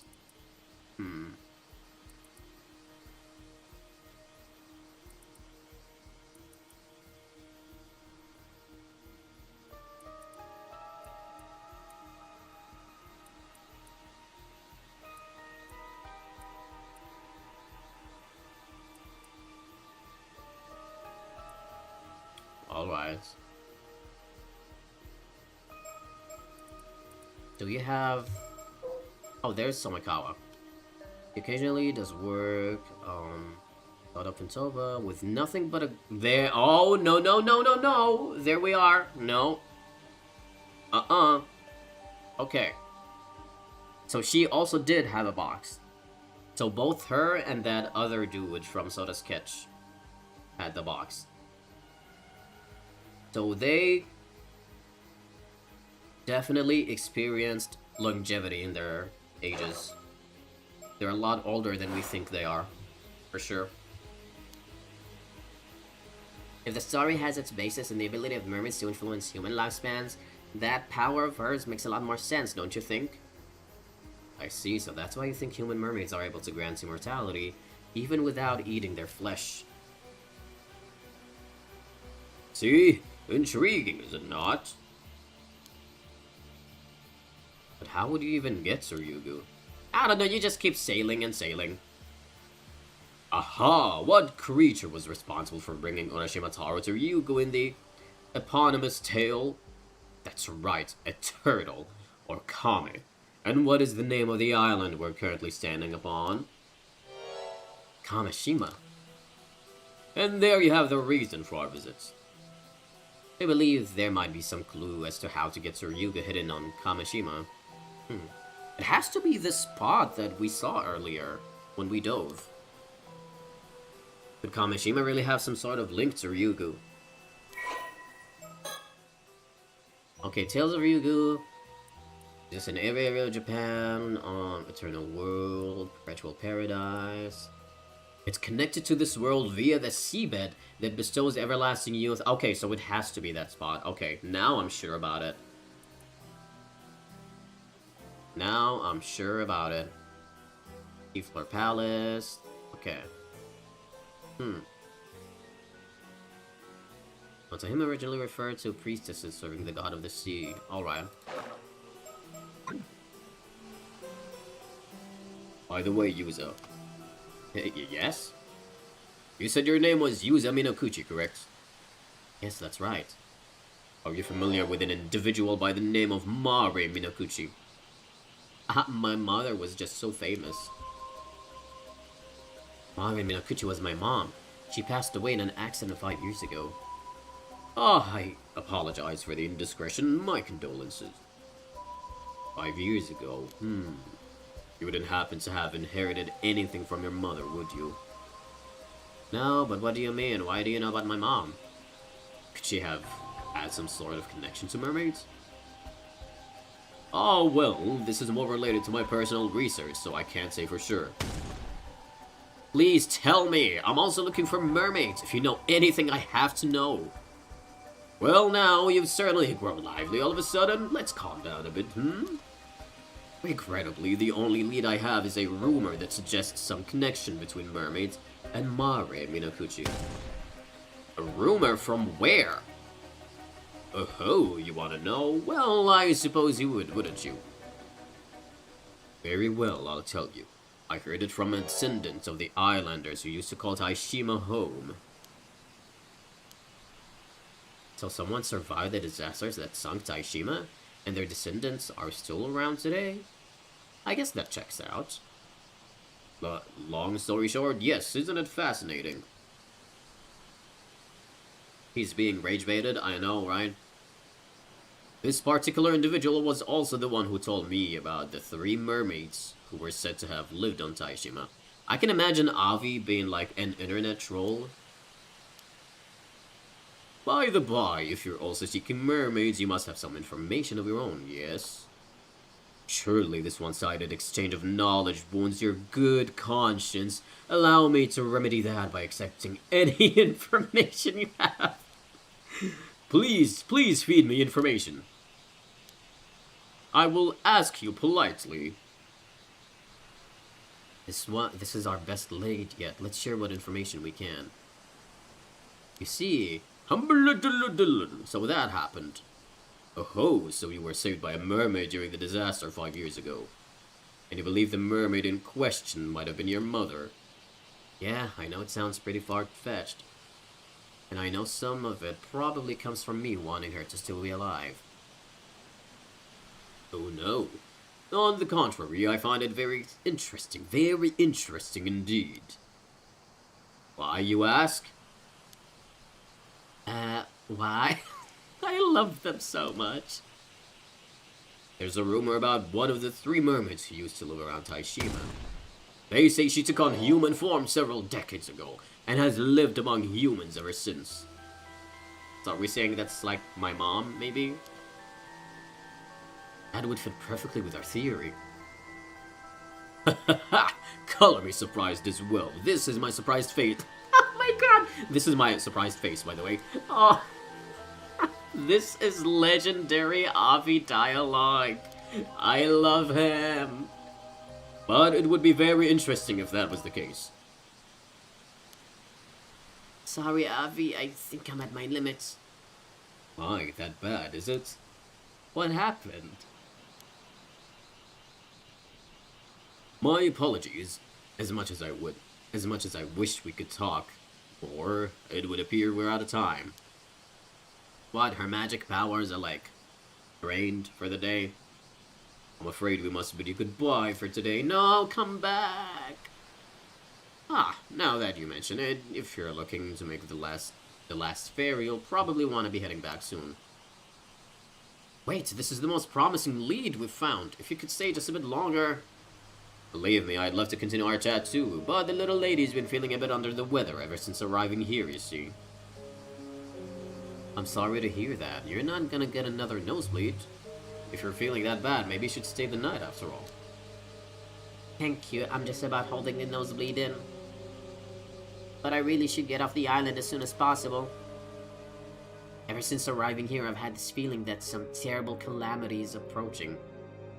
I guess she's not being welcomed by the spirits. Dude, even the spirits can't handle her. They're like, get this little brat out of here. Oh, I forgot to mention, young Cersei here is a bit sensitive to things in that sphere, if you catch my drift. Oh, okay, but as reluctant as I am to part ways, we really must go. Many thanks for the information you shared, and never fear, we'll be back tomorrow. Please be back tomorrow. Tomorrow. I'm sorry, excuse me. Rang? If you happen to find any more leads on mermaids today, could you please let me know as soon as possible, please? Oh, I didn't expect you to be all that interested. Very well, if I hear anything else, I'll be sure to let you know. If you could give me your contact information, perhaps. You could give me your contact information, goddamn. Man, that sure was a stroke of good luck. I never thought they'd have so much info for us. We managed to learn a lot, but it seemed like getting any more from them today will be a bit tough. I really need that information by tomorrow, though. That was productive. Now I have no idea where to go. Just go back everywhere again. No, still not willing to keep talking, huh? Whatever. Whatever. Maybe... we'll just go in order.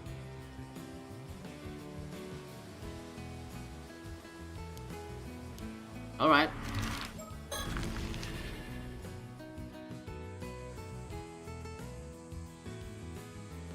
Nope.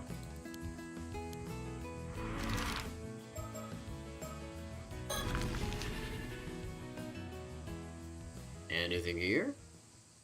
Music stopped. Alright.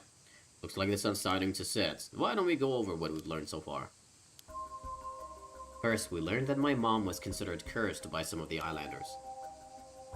They said that she was descended from the person who originally called forth the curse of the raging waves, or something like that. Because he thinks the curse is about to break out again, Mr. Wakamura is currently trying to find a way to stop it. Not everyone on the island believes in it, though. Kikuko and Shotaro didn't seem to believe in it at all. We also managed to speak with those two foreigners who were looking for mermaids. They sure were full of surprises. And there's also that rumor about mermaids living near Taishima, a nearby island that was destroyed, and that one of them assumed human form. I never thought we'd find something to support the idea that my mom might have been a mermaid. Whatever else we may have learned from this. The mermaid that I encountered 5 years ago may very well have been one of those three living near Taishima. We also got some hints about where those mermaids might have come from. Yeah, there's a good chance they originally came from an otherworldly place called Ryugu. I like how we keep having all these conversations about, like, a spot, some otherworldly spot where the mermaids could come up here, and neither Yuza nor Azami mentioned the idea that it could be that hole from the beginning of the game. Like, wouldn't your thought naturally go to that? But no. They're in a place like that. I don't see how we could ever get to them, though. With that girl, what that girl said about a calamity approaching is bothering me a bit too. There's no way she should know about the curse of the raging waves, right? Do you think that means that the curse is real after all? Oh! Azami, I just realized something. Yeah? If the curse of the raging waves is in danger of breaking out again, then wouldn't that mean its curse bearer is still around today? Well, yes. Oh, wait. What did you just say?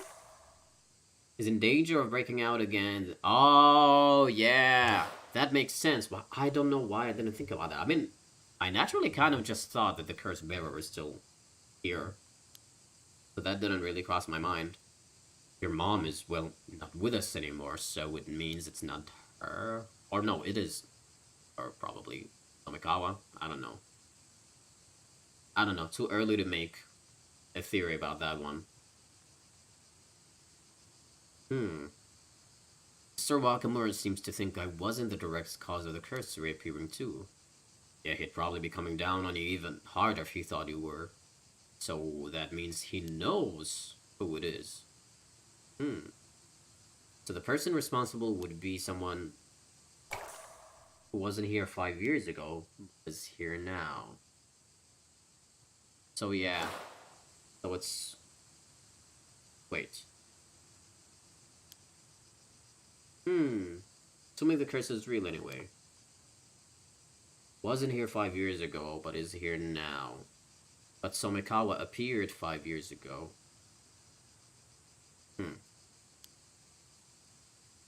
I really do wonder if my mom had some sort of link with the mermaids. I hope whatever Gran has to tell us sheds some light on things. I mean, what she's planning to tell us at the base tonight, yeah? What's wrong? Somebody's there? There's a bunch of noise coming from Chuo Street. I think I heard screaming. Oh! Let's go! Ooh! Oh, it's Shotaro. Oh my god, he's done. Uh, what is happening? Why? Are you guys okay? Oh, they're seeing corpses, I think. Whoa, show me. What happened? What's wrong? Tsukasa was wrong. We were just, but then Sato. Sato? No! My girl! My diva! No! Oh! She's fine. Get a first aid kit, she'll be fine. Sato, there's blood everywhere. What happened? She's not moving. Don't tell me she's dead. Bitch, what do you think? Sato just suddenly, but then she got cut down. Whatever it was, we gotta get her to the clinic. Wait, what's happening? Well, what the fuck? her wound is... Oh my god, what is... What the hell? Huh? Oh. That just happens? What in the actual fuck? Sato, are you okay, Sato? Oh. Oh! What the fuck? Oh no, it was in the name! Oh, Sato! I'm sorry. Huh? Honey? Honey?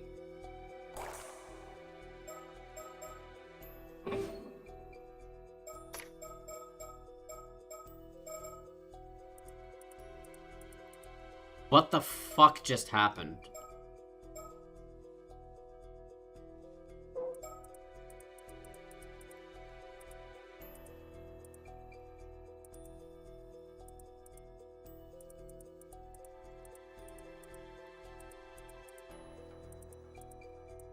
Where was...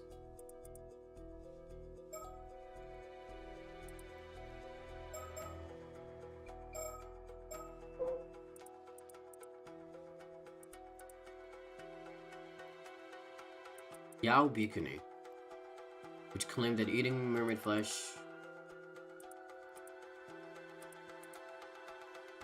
Wait. Where was that?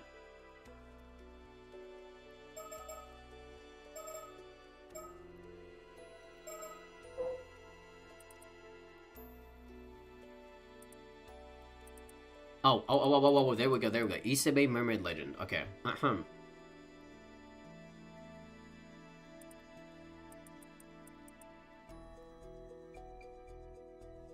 Total of 6 mermaid sightings mentioned in Kaigenki. Okay. Mermaid sighting in Futami Ise province. Second year of the Enbun era, so 1357. Named in Meiju, a name composed of characters affiliated with long life. Ano Town's Yaobikuni, there we go.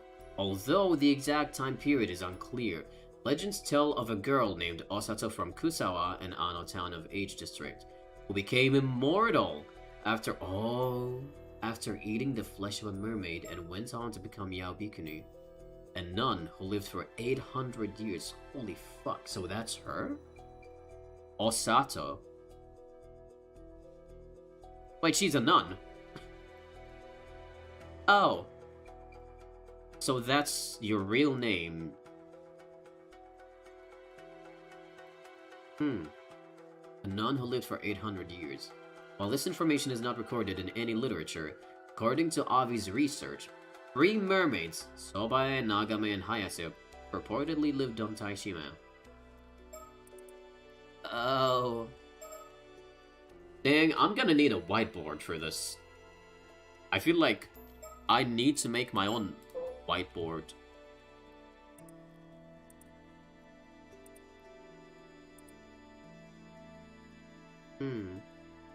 And I am still thinking about this, by the way. Yuza is definitely somebody like that. No jokes. Because again, I cannot stop thinking about the beginning of the game. When he saw his, like, doppelganger. And we kind of died, but we also didn't. That's probably him dying and regenerating.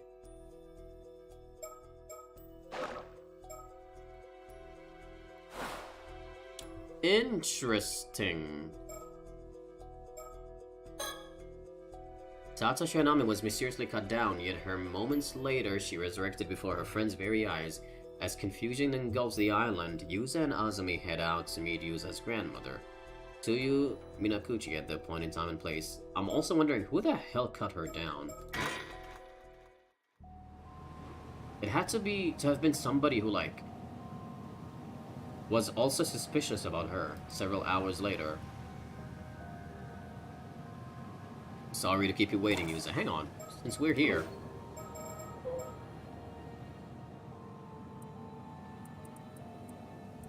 A mysterious girl currently lodging with Shinobu Wakamura. 3 months ago, Sato suddenly arrived on Kamishima claiming that she was the child of a relative of the Wakamuras. She showed no sign of attending school or doing any sort of work, instead spending her days all up in the Wakamura household, leading many islanders to wonder just who she is and what she's doing there. Oh, the description was like literally spelling it out for you. She's mysterious. Those who know about Wakamura's high-interest money lending behind the scenes speculate that she might be the daughter of one of his borrowers sent to work as a domestic servant to pay off the bets.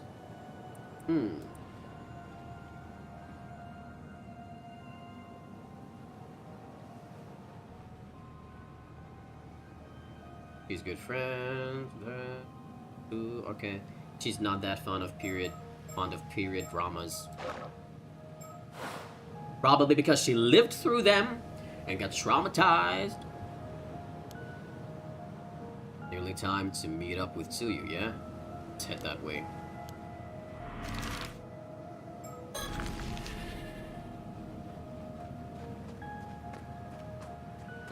The whole island was in an uproar after that. They didn't even get to ask Sato what happened. Yeah, apparently she shut herself up in her room at the Wakamuras and hasn't come out since. I mean, if you get exposed for being immortal, I'm pretty sure you'd be scared as fuck. What the hell was that, though? And how'd she even get hurt like that in the first place? Yeah, that's my question.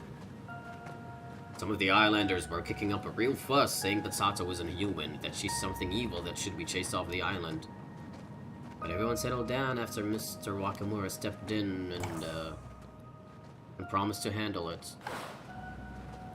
Everyone on the island's probably heard about it by now, though it'll be all anyone can talk about for a while yet. You go back home afterwards, Yuza? No, I stayed out to do some digging. Gran wasn't at home anyway. She hasn't recovered enough to be able to move around that much though, so I'm pretty worried. You think our promise to meet with her at the bay is still on? Let's go and see.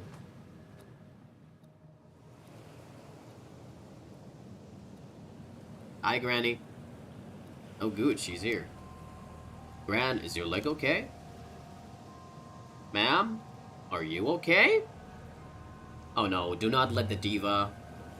Do not let the diva die. Gran, it's me. Oh, she's fine. That was very suspicious, though. Oh, you two came after all. The waves were so loud I couldn't hear you for a second. What are you doing over there, Gran? This is where it's hidden. Hidden? What is? What Mara, your mother, left us. The wooden box? It has to be the box. Let me see. So, Yuza, have you heard of an island called Taishima? Taishima? Oh! Oh my god. It's the evil samurai! No! Did he cut her head off? Did he cut her head off? No, he just slashed her. Oh my god. No, Grandma! Mama! Tsuyu, what's wrong? She's hurt bad. We have to stop the bleeding. Okay, Kiko. What are you two doing over there? This isn't what she just suddenly... Is that so you know you couldn't... Alright, Sussy Baka. Alright. The only kind of person who would act that way is a guilty person. Excuse me.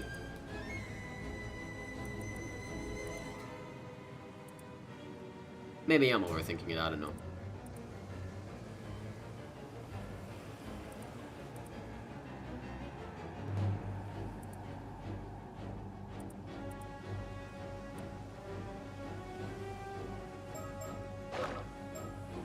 Oh well. That happened. She's totally got the wrong idea. It's too late, Gran. She's got no pulse. Oh no! The wound's too deep. It almost cut her clean in half. She never stood a chance. Aw, he lost both his parents and his grandma. I'll go get someone. You stay here with Tsuyu, Yuza. Don't leave! No, it's alright. I'll come with you. Don't leave, you too! Oh my god, the corpse is gonna go. Someone help! Someone get the clinic doctor! What the fuck is going on? Old Lady Nakamura. What the hell is happening? I hear screaming from down there too. Come on, let's go. Oh! Oh, you know, it's GSO, who gives a shit?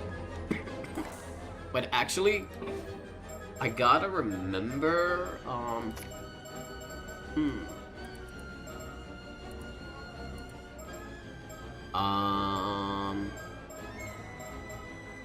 Kamishimara the mascot, Aishima,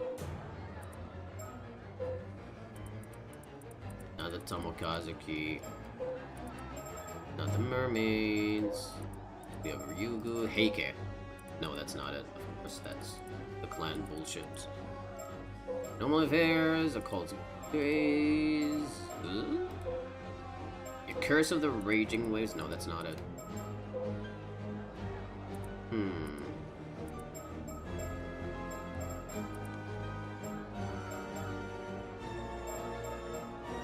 Well, whatever. Everybody's dropping like flies, I know. Even Chie. Ooh, the screams. Someone help! 2 more people collapse over there! What's happening? Help me! I don't want to die!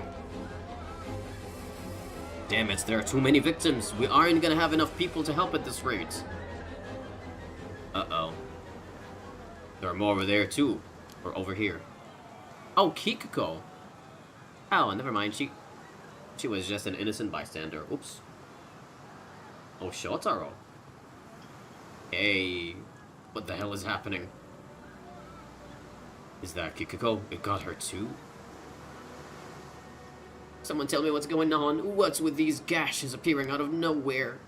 This isn't right. There's no way this is normal. Is it a virus? Or is there really a curse? Those affected by the phenomenon died instantly. The strange calamity that had suddenly descended on Kamishima plunged the island into a panic. With no knowledge of the cause or reason, there was nothing that could be done to prevent it, and the massacre continued, unabated for a time. Oh my god! Holy shit! The survivors were seized with fear. Some ran to escape, some simply broke down, some flew into a wild rage. A frenzied chaos swept over the island. Oh! A short while later. Well, at least we have plot armor, you know, so all the divos are still alive. Even though we tried getting Sato, but, you know. At least we were able to meet up with Takasa. What the hell's going on? The whole island's in an uproar. Everyone's so panicked, we couldn't find anyone who could talk straight. Who could blame them? No one knows who will be affected next. Probably best to hide here until things settle down. How are you hiding when your attacker literally just pops up like a freaking ghost and gets you? Like, it's not like your attacker is materialistic. It's spiritual. No, I have no idea whether Mama is safe or not. And I wasn't able to find Sato either. I'm so worried about her. She'll be fine. She's immortal. Old man Wakamura said he'd handle things, so I hope she managed to make it back home at least. Hey, do you think Sato's wound healing up like that has anything to do with what just happened? We've held off prying into Sato's past up to now. But maybe that won't fly anymore. Come to think, didn't this whole curse of the raging waves mess start when Sato came to Kamishima? Oh. Did it? Okay. I don't think that was given information. This isn't Sato's fault. She's just a normal girl. I won't let anyone say anything bad about her, not even you, Azumi. See, you should ditch Shotaro and go and date her instead. Sorry, Tsukasa, I didn't mean anything by it. I wasn't thinking straight. I mean, I never thought something like this was really possible either. Huh? Something like what? Do you have some idea? What could have caused this? Well, a little while ago when we were at old man Wakamura's place, some guy phoned and threatened to kill all the women on Kamishima with a curse. Oh. Oh, I didn't even realize all the ones we saw die so far are girls. Huh. Another curse? Who was it? What did they want? I don't really know. It's something about no mercy, just punishments for anyone who defies him. It was really creepy. Who the hell? All those people had to die just because some guy didn't get what he wanted? Old man Wakamura said he'd do something to stop the Raging Waves curse, but things just got worse instead. Azami, calm down. It's no use getting mad at me. Right. Sorry, Tsukasa. I guess I got a bit heated. Huh. Even so. Damn, I'm so dying. I apologize on behalf of all the douchebags out there. I'm pretty sure it's an old creepy man that's responsible for this, because it always is, you know? It always is. But no, you spelled it correctly the first time. You spelled the word dying correctly the first time. That means those gashes were deliberately caused by someone using a curse, right? So they're the one responsible for all this. Right, even if the massacre was caused by something supernatural, someone made it happen. About that, something's been bugging me about this whole thing. What do you mean? It didn't seem like the victims were being targeted at random somehow. Yeah, I kinda had a feeling. I mean, I don't know, like, what the relation is between all of them. But, yeah, okay. So, first of all, obviously they're all girlies.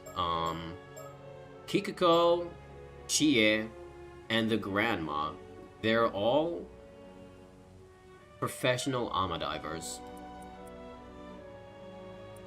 Sato, though, I mean, she's a mysterious girl, so I'm not, like, gonna look into that at the moment. She might have been, like, experienced in ama diving.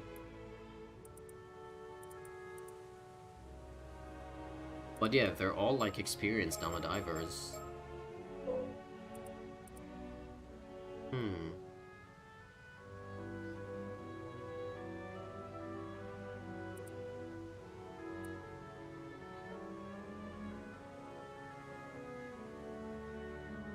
She lost her husband, okay.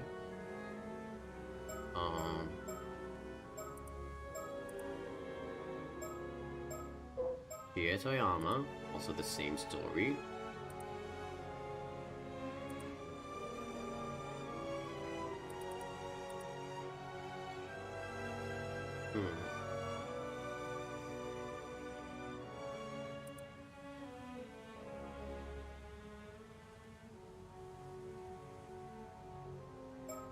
And then Kikuko, where is she?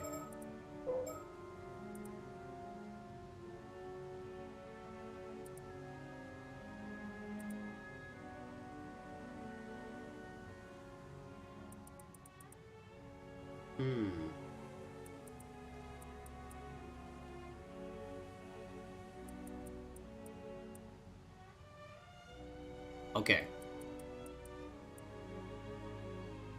Yeah. At least from the three that we're familiar with, they're all ama divers. Oh, they were. Either are or were. They're all women for start, so I was trying to think of some kind of common point that would tie them together. That's Artikasa sharp as ever. So what were you thinking? Could they have been targeted because they were Alma divers? Okay, that's my line of thinking. Now that you mention it, weren't all the victims we saw on the way here Alma divers? Though I guess most of the women on Kamishima have at least some Alma diving experience. I actually don't know if I'm pronouncing that word correctly. I don't know if it's Ama or if it's Ama. But they went after Sato first, right? That wouldn't fit. Well, you know what else doesn't fit, Azami? The fact that she healed from her wounds. Why is this the only thing that's surprising you? The fuck? You're right, Sato isn't an Alma diver. How do you know that? Maybe she was. She's been alive for more than 800 years. I was pretty worried Yuza and I might be targeted as well, but I guess we can breathe a bit easier now. Still don't know what the conditions are, though. None of us are out of the woods yet. Wait, the victims were only women. Could the killer have been using this to find their targets? I mean, that would mean the culprit is... Huh? Was I supposed to know information? Am I dumb? Am I stupid? Am I dumb? Is it creepy old man? What was his name? This motherfucker? Okay.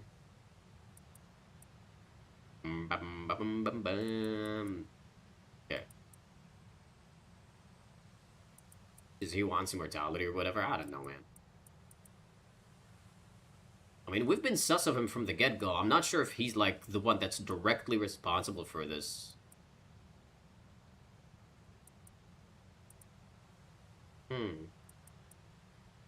I guess he could be the one. I don't know.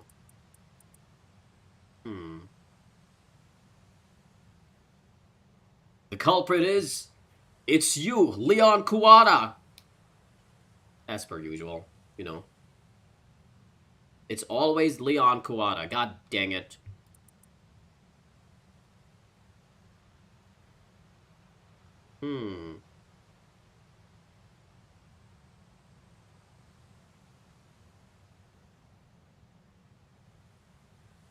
I mean, we already know this man is sus from the get-go. We've known that already. Just don't know if it's gonna be, like, directly him that's... Wait. But no, Yuza mentioned earlier that the person bearing the curse should be somebody who was missing for 5 years and appeared now.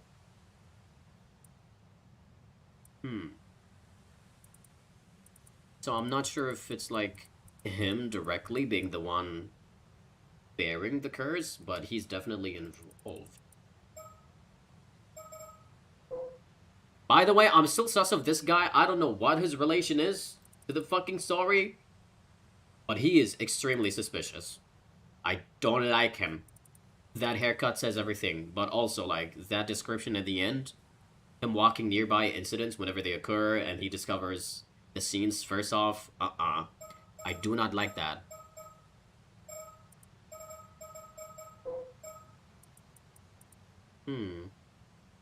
Shotaro is also somebody that I'm really sus about, though I don't think he's the one responsible for this, obviously.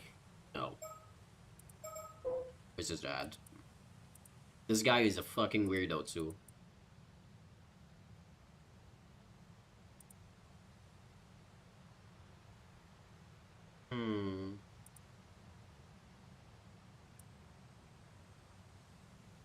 He's recently become an ardent devotee of a certain famous sorcerer.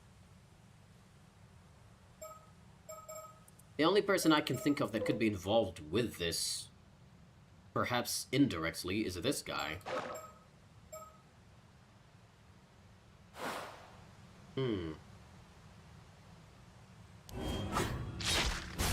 Oh! Oh my god! What? What the fuck was that? Oh my god! Okay. Timing! Oh my gosh, timing! Funny! Oh, the timing of that is so funny. Oh my gosh. What the hell? Okay, wait. Sure.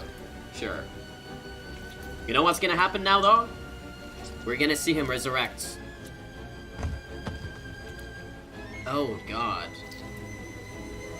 Resurrect. What, but you're a guy, though. Oh. Azami, I'm so sorry, honey. You know what? He's immortal. Just grab his head and then put it on top of his body, and then he's gonna be fine. The timing from looking through files and then immediately use a dice. Dude, that got me so bad. I'm like, what the hell is this transition?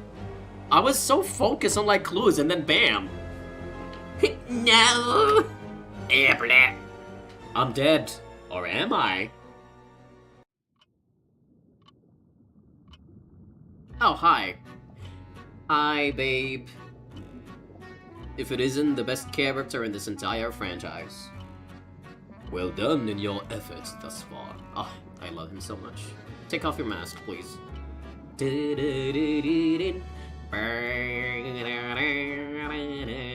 I love his theme. I think it's like my favorite theme in the game, honestly. I listen to it unironically so much. I regret to say that it seems the mysterious attack that befell Kamishima. You know what's so funny? My theories are going way off the trail right now. It's like, if the targets are all women, right? But Yuza got attacked.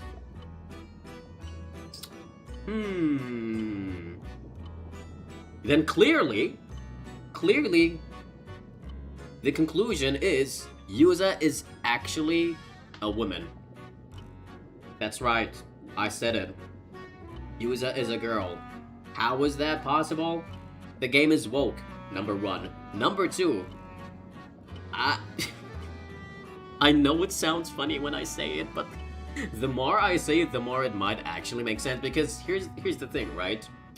If you can swap your can swap your like consciousness or soul based on like what we've seen from something earlier, I forgot what it was. But there is something that talks about like swapping consciousness or whatever the fuck. Or like soul transfer, right? If that's a thing, then I'm gonna go ahead and say that the soul slash consciousness that is in Yuza's body belongs to a woman. Hell yeah. That's what's happening right now. That's why he got targeted. Because his consciousness, he actually bears the mind of a girl. I am breaking the game's lore. I know what's happening over here.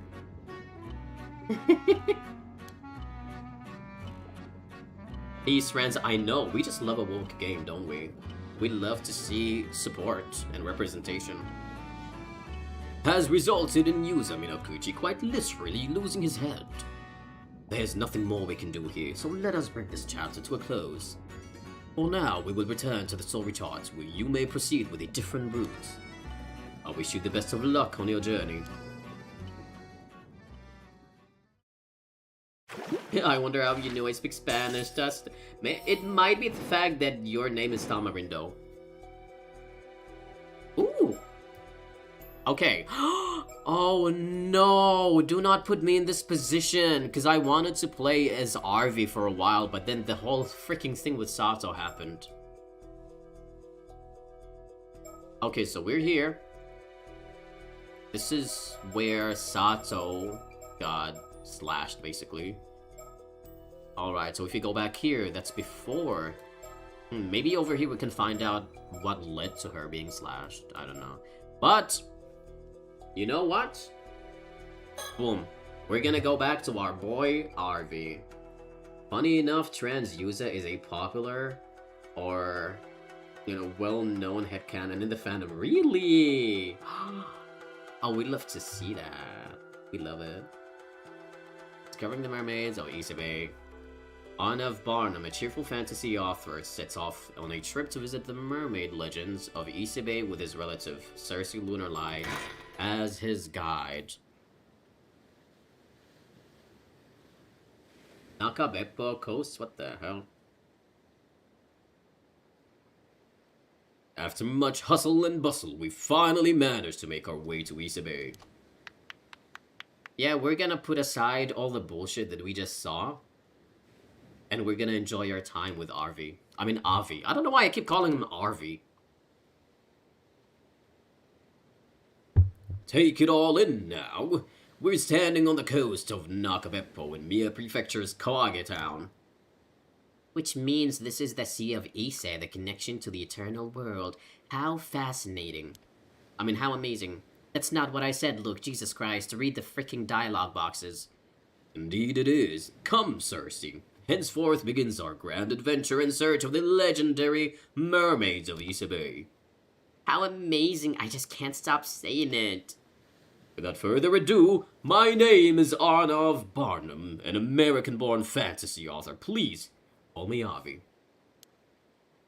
What an entrance. This guy is something else. Who are you introducing yourself to, weirdo? To me!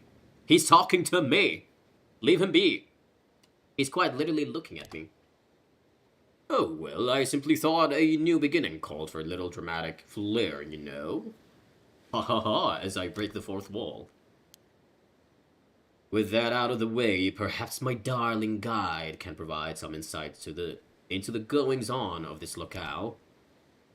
Sure, I've got you covered.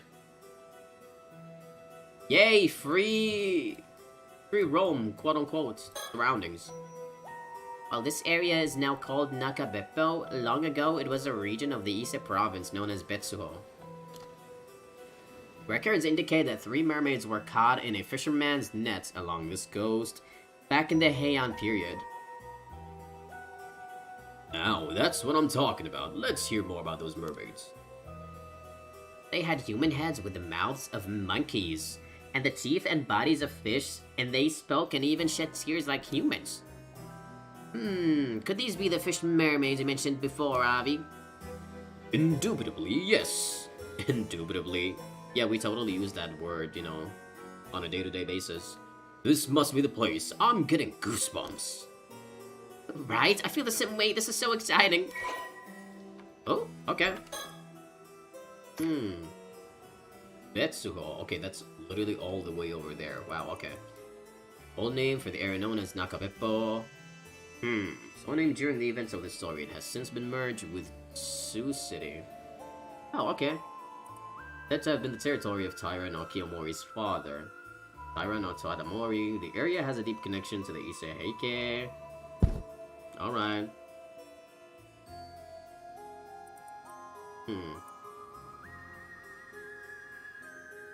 I just thought of something very random. This game specifically shows you maps a lot. So I would genuinely not be surprised if there's gonna be like a big plot reveal that you would have to connect that has to do with you figuring out where something is based on the maps that you see. Like, at some point in the game, you'd have to look at the maps and figure out something important based on that. I would not be shocked, honestly. There's a lot of maps in this game. A lot of them.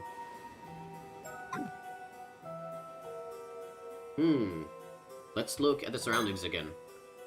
The endless expanse of this Ise Sea, the eternal world may lie just beyond this horizon. After all, Ise province is the land whither repair the waves from the eternal world. I do not like that freaking title. It's so long. The eternal world is purported to be a perpetual paradise, a separate plane from the world we live in, right? I mean, yes. Could it be that mermaids hail from such a place? Do we have any mockingbird stickers?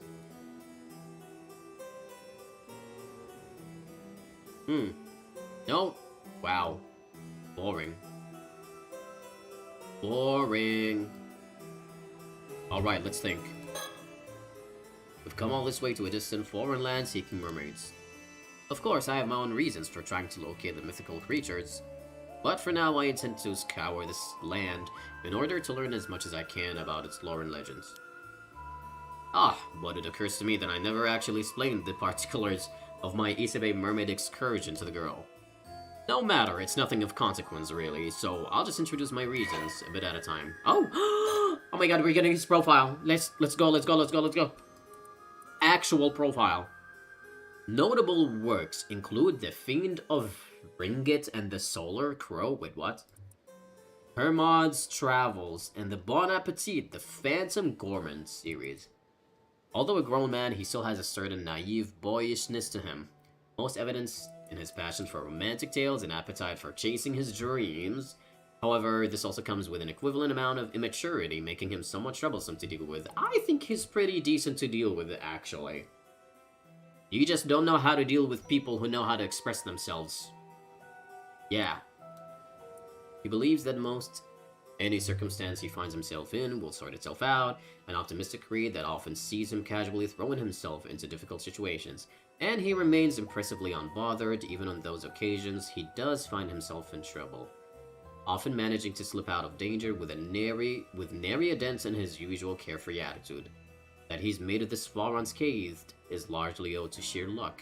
Oh my god, he's Nagito Komaeda, let's go. Although he remains blissfully unaware of this. Aw, he remains unaware of this, that's so cute. He just doesn't know how lucky he is. He's currently living in Japan seeking mermaid flesh, which is believed to grant immortality. His reason is simple. A fascination with the occult, a pursuit he feels is worthy of devoting his entire life to.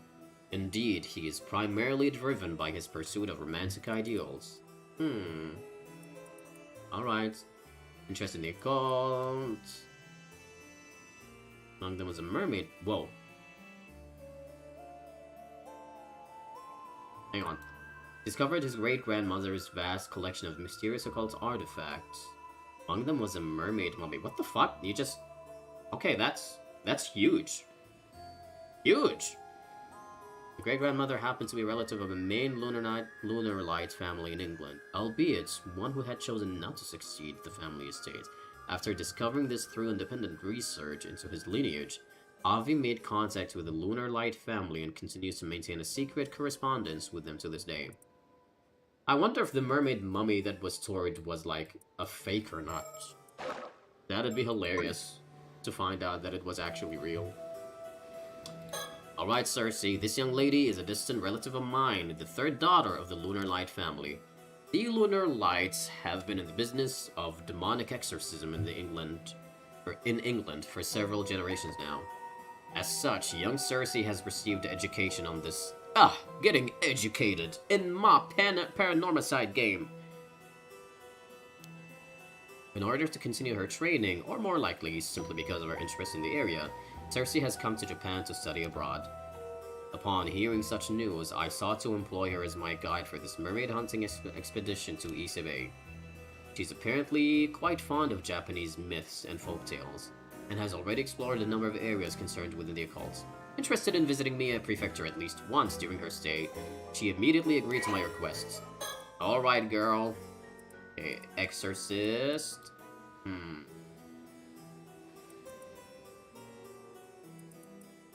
Ciara Lunar Light, okay. Exorcist. Beings known as demons ultimately share the same root.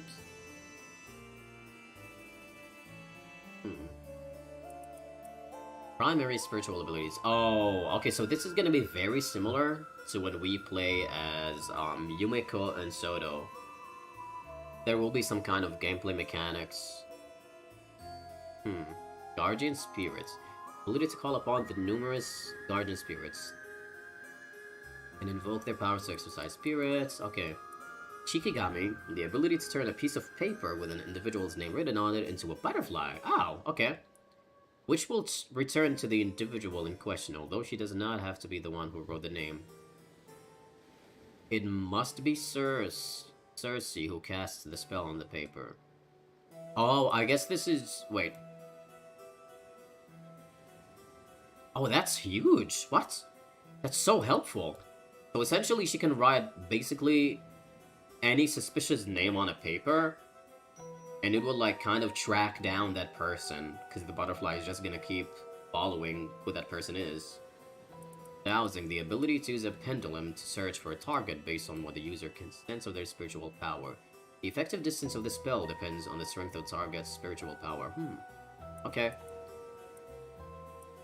She's supposed to be in the care of the Paranormal Affairs Bureau.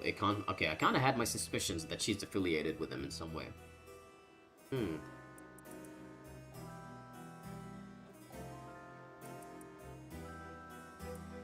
She's an ardent fan of Mio. Oh! She's a fan of Mio, a girl with potent spirit sense and her senior in the industry in Japan. Oh! She harbors both strong admiration and strong feelings of rivalry towards her in equal measure. Okay, I'm assuming it's like out of respect. And it's not uncommon for her to end up a babbling mess when the topic turns to the other girl. She treasures the photograph she had taken. Oh, they took a photograph together with me upon first meeting her in Tokyo. Keeps it with her at all times. Oh my gosh, that's so adorable. Please, I wanna see Mio again. She was such a queen in the last game. I wanna see everybody. I hope they make a cameo at the end of the game. I don't think they're gonna be, like, part of the game, honestly, but, like, a cameo would be great. It would be. Kawage Town might be located right next to Mie Prefecture's modern capital, Tsu City, but there's something you have to keep in mind. This was also the birthplace of the Heike, a branch of the Heian period's preeminent Taira clan. Fun facts. There is an official illustration piece of the photos I see. Oh my gosh, I have to see that at some point. I'm gonna look at it after I'm done with the game, which really shouldn't take too long. If you're gonna talk about Ise Province, then you absolutely have to mention the Heike. I do have a passing understanding of the topic. The Heike took part in the Genpei War, correct? That's right. That was the war in the Heian period where two great samurai families, the Minamoto and the Taira, locked horns and really got into it. Among the Heike, Taira no Kiyomori was a particularly famous figure who appears in many creative works concerning the event. His father, Taira no Tadamori, was the one responsible for securing the Heike's high social standing. I think I remember reading about these in, like, the files. So Tadamori was Kiyomori's father, right? With names like that, how can anyone hope to keep them straight? You know what? Fair. That's history for you. I'm afraid you just have to memorize them. Suppose you're right about that. Then memorize them. I shall. Apparently, Tadamori was born in Sioux City in a place called Ubushina. So that's why they call this area the birthplace of the Heike. Oh! Sioux City! Capital of Mie Prefecture. Sioux City is also known as the birthplace of the Heike. Taira no Kiyomori's father, Taira no Tadamori, was born. Alright.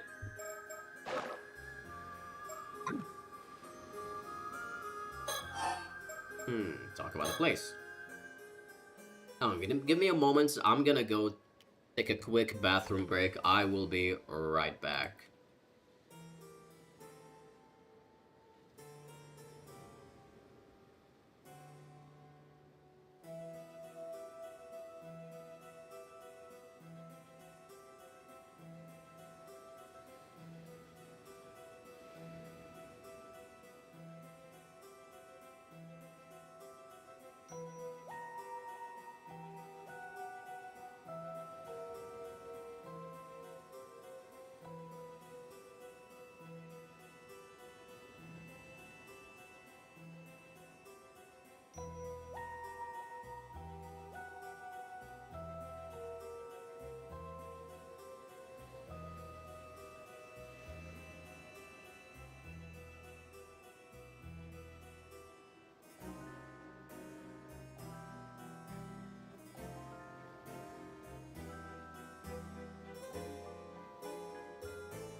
Okay, we're back, we're back. Let's continue this peek.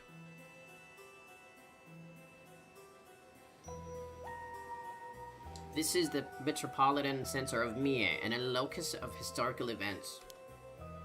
I guess that makes it the perfect place to start a new journey. Betsuho Mermaids. Can we get back to those mermaids you mentioned? What became of the 3 that were caught in the fishing nets? At that time, the lord of this area was Taira no Tadamori. You didn't already forget him, did you? Well, the fisherman thought the mermaids were a fascinating find, so he placed 2 of them into boxes, and presented them to Tadamori. Oh. Oh, Lord Tadamori must have been well pleased by that. How could he not be? It was known that eating the flesh of a mermaid grants eternal life. Actually, Tadamori evidently said that they were disturbing and gross and refused to accept them. Gah, what a waste. I don't know, I think he made a good choice, man. However, the fisherman cut up the remaining mermaid and ate it himself. Ugh. So what happened to him? Well, the fisherman... Did he age quickly? Said it was pretty tasty. Oh. Well, thanks. That's very that's Productive information. That's very helpful. That's very helpful. That's it? It's all I could find in existing records. And the act of eating a mermaid's flesh alone may not produce any results. I suppose then there may be other requisite conditions, wouldn't you say? Well, considering the sheer number of eyewitnesses reports concerning mermaids, it is odd that there aren't more mortals walking around. Yep.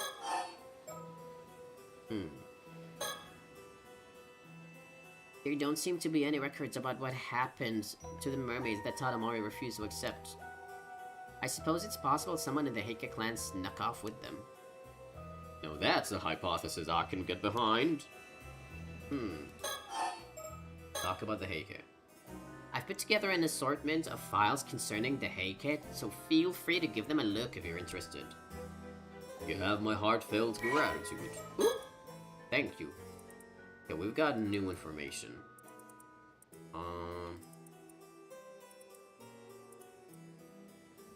Nukemaru. Nukemaru. You are quite something. Here we go. Mermaids of Betsuho. One time when Tadamori was visiting Betsuho, 3 creatures with heads of a human, lots of monkeys, blah blah blah. Okay. Ningyo. These words for mermaids. You put them in a box. Okay.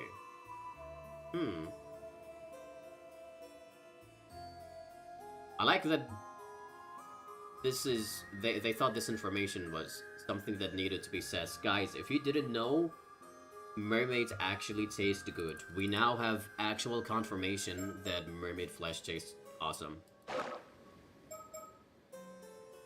But yeah, so then those boxes maybe have like parts of mermaids then, the ones that the guy from Soda Sketch had, Somikawa had. Yeah. There's one thing I should warn you with, though.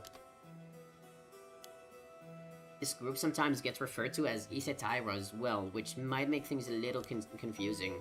I'll go ahead and label it as Heike. Does it really matter? Aren't they basically the same thing? No, if they pointed it out, then they're not the same thing. The term Isetaira refers to the Taira clan as a whole because it originated in Ise. On the other hand, people generally refer to the family within the clan that included Tadamori and Kiyomori as simply the Heike. Their family features prominently in the stories we're interested in, so I'll use Heike most of the time. Plus, it has a nice ring to it. Either way works for me, so do as you like. The Tale of Heike also used Heike. You're awfully particular about this, but I rather like that kind of fastidiousness. Talk about the Heike. Anyway, after a number of events, the Heike would go on to lose the Battle of Dan no Ura and be completely eradicated. Boo. I believe I know this one. Don Naura is found in Kyushu, is it not? Bingo, the clan was chased out of Kyoto and pushed further and further west until they were eventually wiped out there. Sad. It pains me to think of such a resplendently glorious clan meeting such an ignominious end. More's the pity. Avi, I love you so much, but for the love of God, stop using such big words. That's why the Heike's resentment is particularly strong, and many remnants of it remain even today. Shrines and monuments have even been erected throughout the land in an attempt to quell that resentment. Ah, and now we reach your particular field of expertise. Because the clan fell from such an exalted position so abruptly, that resentment is exceptionally persistent and quite pervasive. That said, famous places related to people like Taira no Kiyomori are well attended by worshippers, so they're relatively stable.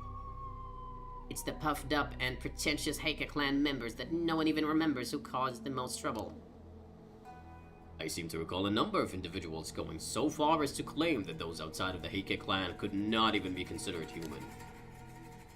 But if that's the case, are we really safe here? You don't think we might find ourselves assailed by these lingering grudges? Much of Ise province is protected by shrines, and the area is suffused with spiritual energy, so we're probably safer here than most places. But that's just the land itself. Objects or people that the resentment has seeped into are a different story altogether. That's somewhat troubling to hear. Well, either way you look at it, this region is still home to many places and things associated with the Heike. Excellent. I believe I've gotten a grasp of the situation at hand. It's time we made our way to the next locale. We're on the clock, after all. Let's get to it.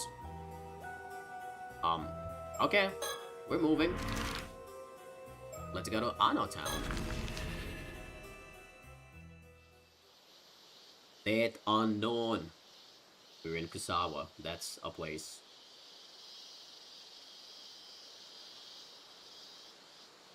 Well, it would seem that we've arrived. And where are we now, Cersei? There's an area in Ano Town known as Kusawa. Kusawa is quite famous because of the Yaobikuni legend. I'd be surprised if there was anyone who hasn't heard of it. I'm sorry to say I've never heard of it. Wait, really? Oh my god, you mean it's not common knowledge? Come now, don't act so shocked. You can't expect me to know every little thing. And besides, I'm not even from this country. Neither are you. The very reason I requested you be my guide was so you could teach me about things like this. I guess that's true. Okay, I understand. I'll be counting on your explanations. Oh! Ano Town.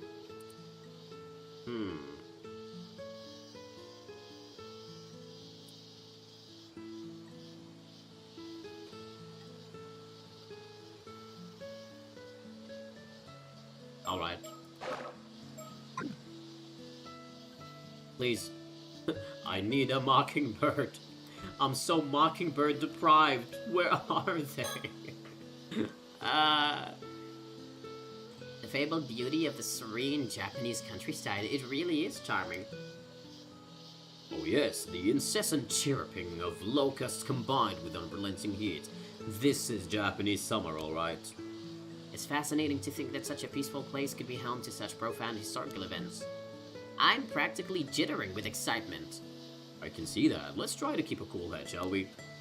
Man, I miss Yumeko. I miss Yumeko and Soto. I need to see them again. Before we look at the shrine... God damn. Okay. Shrine. What's down there? Some sort of shrine? The shrine is apparently dedicated to Sugawara no Michizane. We should go pay our respects before we leave. Sure, we can do that. But we're gonna think first. If Yaobikuni really did exist, I wonder what sort of life she led. Oh, okay, they're talking about Sato now. Can't begin to imagine what it would be like to live for hundreds of years.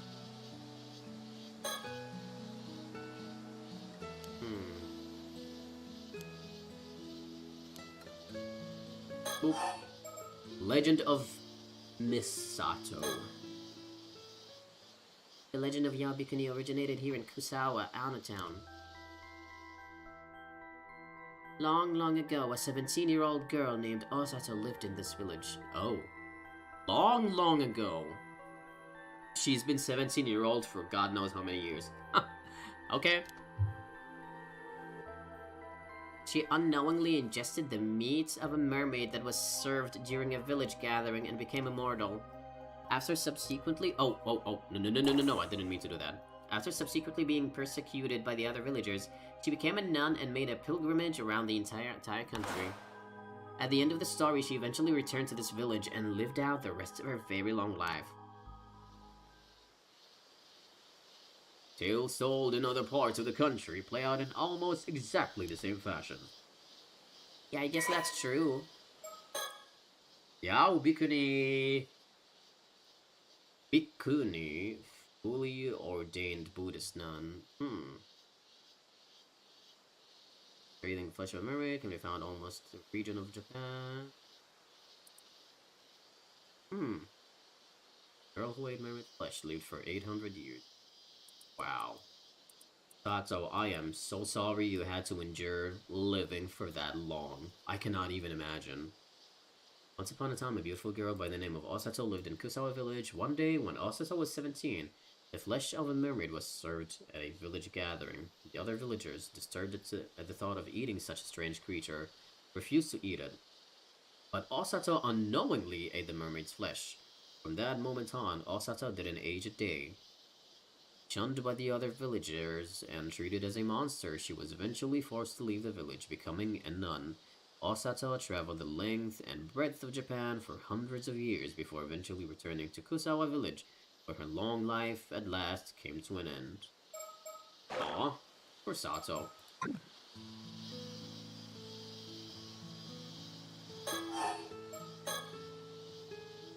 The legend of Yabikuni, the girl who ate the flesh of a mermaid and lived for 800 years, has been passed down all over Japan.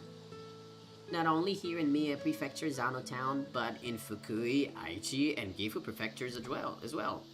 In total, the story has been found in 121 locations in 28 prefectures throughout the country, or at least that's what certain research has indicated. Doesn't that seem like a lot? Are there really that different Yaobikunis out there? I mean...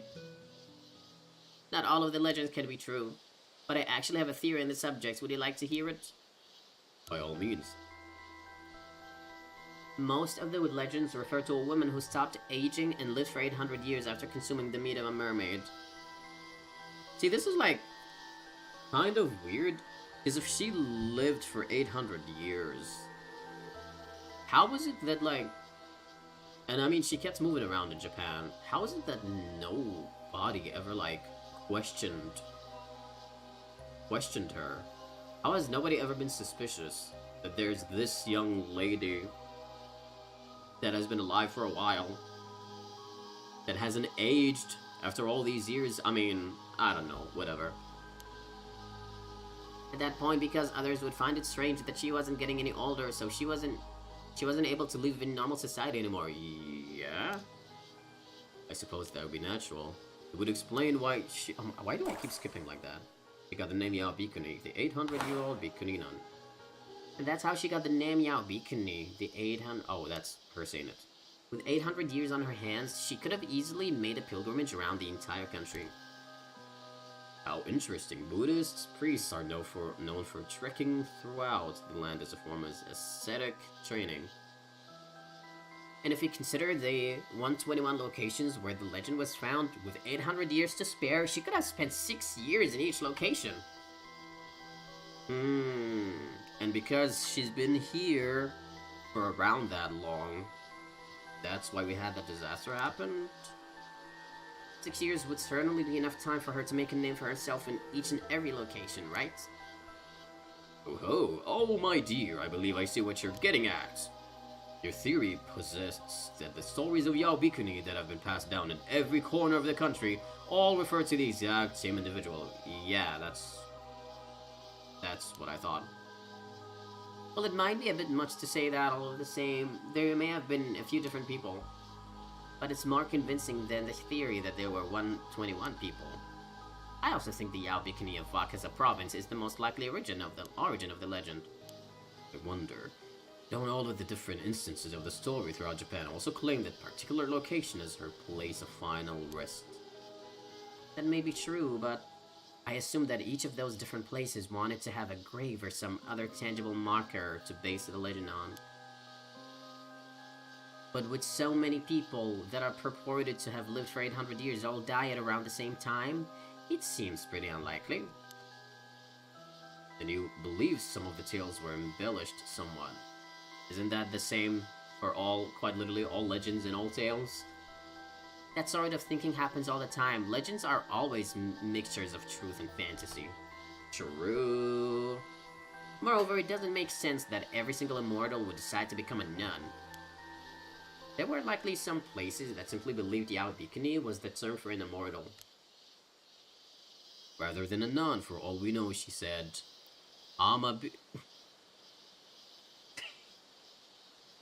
Babe. Here, let me finish reading this. For all we know, she said, I'ma be none of that, and became an Ama diver. Oh wow, look at the time. It's time for me to leave. Nice one. You know what, Avi? You're trying, and that's all that matters, honestly. But don't just... I love him. I love him so much. Oh my gosh. Please protect this man at all costs. I hope he lives the healthiest life ever. I hope his pillow stays cold and fluffy every single night. I hope the temperature in his bedroom is always cold at night and is always warm in the morning when he wakes up. Yes. That's actually pretty insightful. Many legends are based on simple semantic misunderstandings. No, wait just a minute. I won't stand here and let my dumb joke actually become a salient point of discussion. Let's drop it then. But still, if one were to somehow live for 800 years... A person that became immortal after the Kamakura... Kamakura?! Izuru Kamakura? Period could still be alive today. True, and if so, I'd love to sit them down for a long chat. Long chat. Can Kusawa's legend of Yao Bikini really be true? There must be falsehoods and fictions mixed into the tale, surely. Who knows? Ise province isn't that far from Wakasa province after all. She may have simply walked here from there. The fact that the stories from each different area are so similar does make me wonder if they didn't get mixed together somehow. Ah, you think the legend may be an amalgamation of stories from various locations? Exactly, but then again... The immortal in the story from this location has her own name, which gives the legend a certain verisimilitude. Indeed it does. I guess we can assume that a girl with that name really did live here long ago. Then something must have happened to make people believe she had become immortal. It's reasonable to assume her story then got mixed up with various legends of Yao Bikini from around the country before being passed down. Of course, the exact timing of these events is still unclear, but that does present an interesting possibility. She could very well still be living in this village. Wouldn't that be a compelling development? Oh, yeah, sure, you know, I wonder... One can only wonder, yeah, that would be quite interesting, of course. Leave it to an occult writer to think up something like that. That's right, you're seeing the prodigious imaginative power of a fantasy author in action. Yes, it's really something. I'm just gonna play along with his delusions, oh gosh. But the fact of the matter is that almost no traces of Yao Bikini remain in this village. Even her grave, which is referred to as Lady Yao's tomb, has never been located. But then, did we come all this way for nothing? I don't know, bro. I'm just as clueless as you. Well, it might not have a direct connection, but there is something one should always consider when discussing Ise. The Tales of Ise. Have you heard of it? It's the oldest extant collection of Japanese verse, compiled sometime during the Heian period. I'm afraid I'm not familiar with it. But I have heard of the tale of Genji and the tale of Heike. Is anything like that? Is it anything like those? Well, those were also stories written during the Heian period, but that's where the similarities end. Nice try, though. Well, they sound similar enough anyway. Don't worry, I'm not an expert on the subject either. Basically, this collection of verse elaborates on a number of waka poems by giving accounts of the events surrounding each one. I'm noticing this introduction for these two characters specifically is just an exposition. It's like information dump. Here's a whole section for dumping some education on you, some historical facts. The entire collection of 125 passages is referred to as the Tales of Ise. That's easy enough to remember, no? Tales of Ise is a collection of short stories. Check. One more thing. The title might be the Tales of Ise, but the content isn't all that focused on the actual area. What's this now? Are they intentionally attempting to confuse and bewilder us? Some believe the title comes from the fact that Passage 69 is set in Ise province. At any rate, I thought I should bring it up because it does have at least a slight bearing on one topic at hand. If you're keen... Oh my gosh, I sounded like an old man just now, ew. If you're keen to learn more, I'll add more detailed information to the files. Why, thank you. I'll be sure to read through them later. No, we're gonna read through them now, honey. Oh my god. Okay, yeah, let's do this real quick. Tales of East is...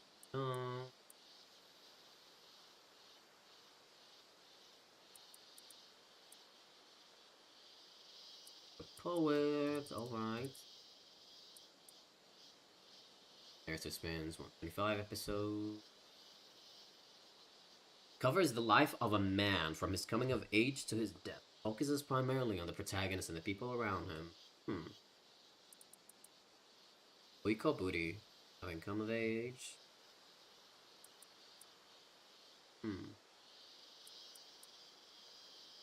Damn, not the dude being attracted to two sisters.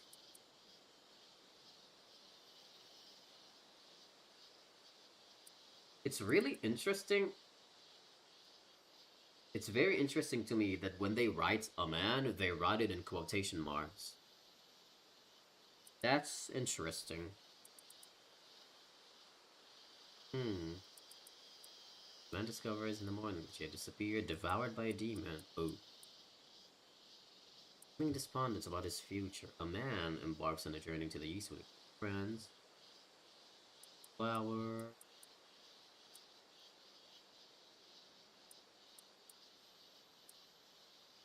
Was his wife and home? Poem. Right. Us friends from childhood, a man and a woman exchange poems. Are wet. You see, that's very interesting. In the earlier episodes, they have quotation marks when they say a man, but then not anymore. Yes, he's journey. Sits and recites poems that are concerned for a traveling husband. Found shame and stuff. A man received great hospitality.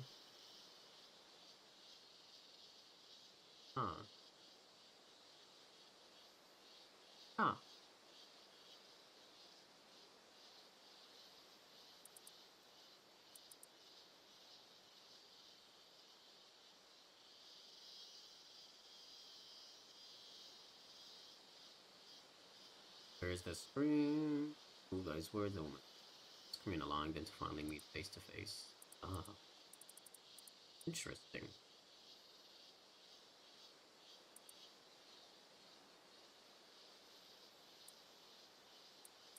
All right.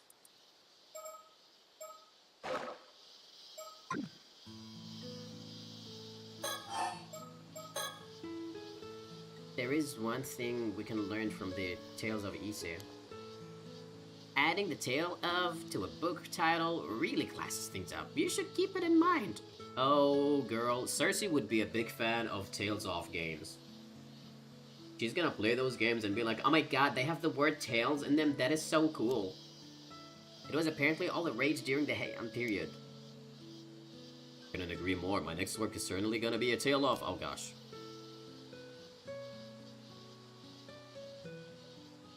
Well then, I suppose that brings this particular subject to a close. On to the next, no rest for the wicked, I say. Time to tackle the next mermaid myth. Sure. Oh, we're done. We are moving.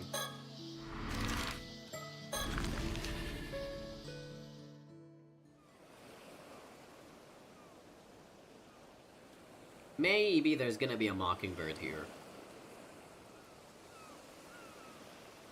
And here we find our next subject of inquiry. What place might this be, my dear? This is Futamigawa, the coastline that lies beside Futami Town. It's just over from Ise City. Ah, then we finally penetrated the outskirts of Ise City proper.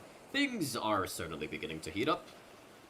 I infer that Ise City was the prefectural capital from the fact that Mia Prefecture was once known as Ise Province.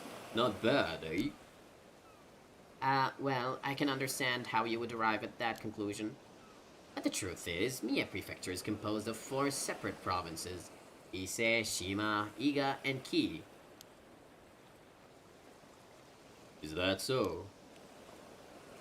But that doesn't change the fact that Ise City is regarded as the spiritual capital of Japan, making it a very important location.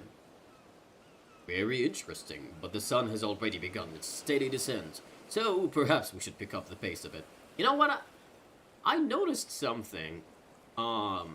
This place so far is mostly taking place in daytime. A lot, as opposed to the last game. I mean, it made sense, because for the last game, you know, curse bearers could activate their curses only during nighttime. So it makes sense that we have more daytime screen time in this game, but yeah, we're like rarely doing stuff at night so far. Okay, Mockingbird. Give. No! What the fuck? Nothing. I am going to puke. Oh well. We'll look at my surroundings. The Tamigawa Sea is famously said to purify the body, so many visitors to Ise Shrine come here as well. The scenic beauty of the location has even been featured in poems from antiquity. Certainly is easy on the eyes. The strands of pine trees along the shore make for quite the striking image.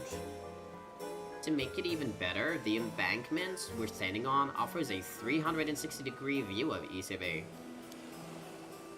Ooh, I love how, as they said that, the camera just like pans out and it keeps tilting. Like we're slowly rotating. Alright. It really does. Being surrounded by the bay like this is such an enchanting feeling. What a breathtaking view. Alright. Tamigawa Mermaids. So, does this place have any legends featuring mermaids? It does. A record called the Kagenki was written by people at Horyuji Temple after the Kamakura period. In that record, there are a total of 6 instances of information concerning mermaids. 6? That's certainly promising. One of those entries describes a sighting here in Futami, Ise Province on April 3rd during the 2nd year of the Enbun era, which would be 1357. So they even noted the exact date. How fortuitous. The passage is as follows. From the Sea of Futami in Ise Province came Enmeiju, delivering perpetuity. What exactly does that mean? My guess is that a mermaid was spotted in the sea by Futami, and it was named Enmeiju, meaning health and long life because it granted longevity. Aha! It granted longevity. Did it! Finally, we're getting to the good stuff. He feels me. Yes, it's another account relating mermaids to Yaobikini. It seems the idea of mermaids granting immortality had already been established at that time. Indeed, and now we even have a name. Oop. So, what sort of mermaid was this, and what became of it? No clue. Again, with the fake records, these people write down the appearance of some fantastical creature and then just let it wander off. I haven't personally gone over every bit of research on the matter, but I can speculate on an answer. Records of mermaids in other places also often refer to them by name. In fact, it may not have been all that uncommon for the people in the area to encounter them when these records were written. Ah, let me see if I follow your meaning. The same mermaid would appear repeatedly, leading people in the area to grow accustomed to it. Am I on the right track? Exactly. I mean, you wouldn't bother giving a name to something you only saw once after all. These people may have even come to have a kind of rapport with the mermaids. At the very least, it doesn't appear as though they were trying to capture any. Mermaids that people didn't want to capture. Then they weren't seeking its flesh. Perhaps there was a way obtaining mortality even without the meat. Maybe mermaid meat really was just tasty and nothing more. And if that were the case, then it makes perfect sense that they would view the mermaid as a divine creature. Yeah, maybe the way was storing their flesh in a freaking box. Oh, they treated it as an auspicious being that blessed others with long life. You may be onto something there. This makes me think of that theory you mentioned about how there might be two different kinds of mermaids. Remember it, I stand by my theory. There's the fish mermaid, which looks more like an aquatic monster or beastie. And the human mermaid, which resembles a demi-human or nymph. Indeed, that's the simplest way to describe it anyhow. Assuming the mermaid in question had a name, formed relationships with humans, and granted longevity, it stands to reason it was one of the human mermaid variety. You have a point. The mermaids we've encountered thus far have all been caught in nets and appear to be more like fish mermaids. Seems more likely then that the mermaids who grant longevity are actually these human mermaids. Interesting, that in turn would suggest... My word! Would this mean that one could become immortal without eating their flesh? I'm not sure. There are countless legends that reference the need to consume their flesh. But I can't help but feel like there's more to it.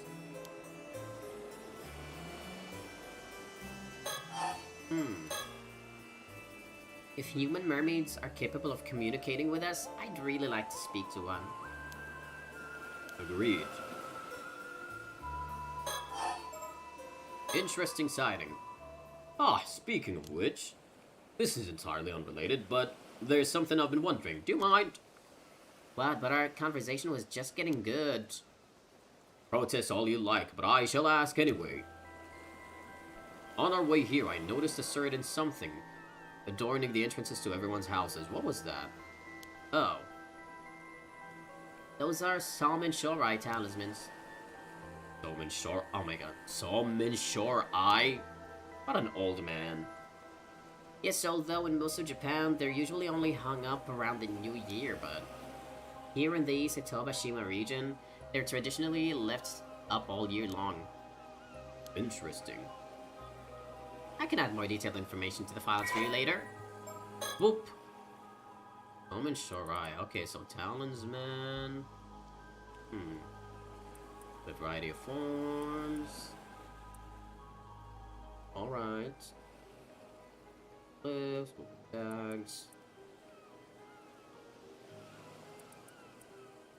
Ah.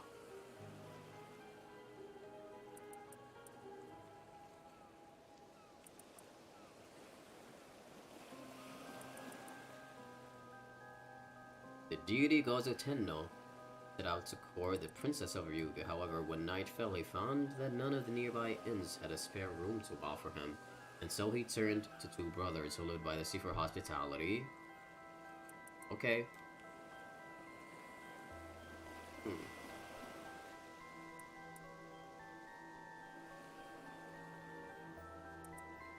Gozu Tenno rewarded this hospitality by sparing only Somen Shorai from a plague. Oh. Oh. Is it? What does that mean? You'd already know this from the files, but regarding the Somen Shorai, its origin goes back to a legend about the deity Gozu Tenno, who was courting the Princess of Ryugu. Ryugu, you say? That's right, Ryugu is close to this place. In other words, that place is very close to the eternal world. Yes, and furthermore, Gozu Tenno was also the guardian deity of the Gion Shoja Temple. The very same Gion Shoja who gets mentioned in our good old friend, The Tale of Heike. So it is! What was it again? From the bells of the Gion Shoja echoes how the impermanence of all things, right? It sounds so... Oh, it sounds so cool that I memorized it. Haven't got a clue what it means though. Yes, that's the one. As for the meaning, you can look it up yourself. Fine, fine. So what you're saying is... Iseshima is a land with deep ties to both Ryugu and the Heike. And that is exactly why the Somen Shorai tradition is so well established here. Yeah? There's something about Ryuga's princess that keeps bothering me as well. She certainly is mysterious, That reminds me about Futamigaura. Oh my god, they've been talking the whole day! Honey! Oh my, okay. Wow, lore dumping to the max. Holy shit. Dear me, how time flies when listening to your lecture, Cersei. The sun has already gone down. I suppose I got carried away, sorry. I miss nighttime in Paranormasights. Come on, I need more nighttime. It's where the spooky stuff happens. Well, if that results in such a lovely view of the sea at night, I'll not complain. You're right. Just look at all those stars. Whoa. Let me save. I don't know why, I just wanted to save. Okay.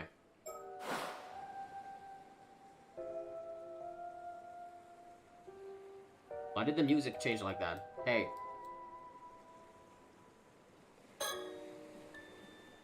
But we really let time get away from us. Look how dark it's gotten. Without the light from the stars above, we'd be lost in pitch darkness. Yeah, look at the stars.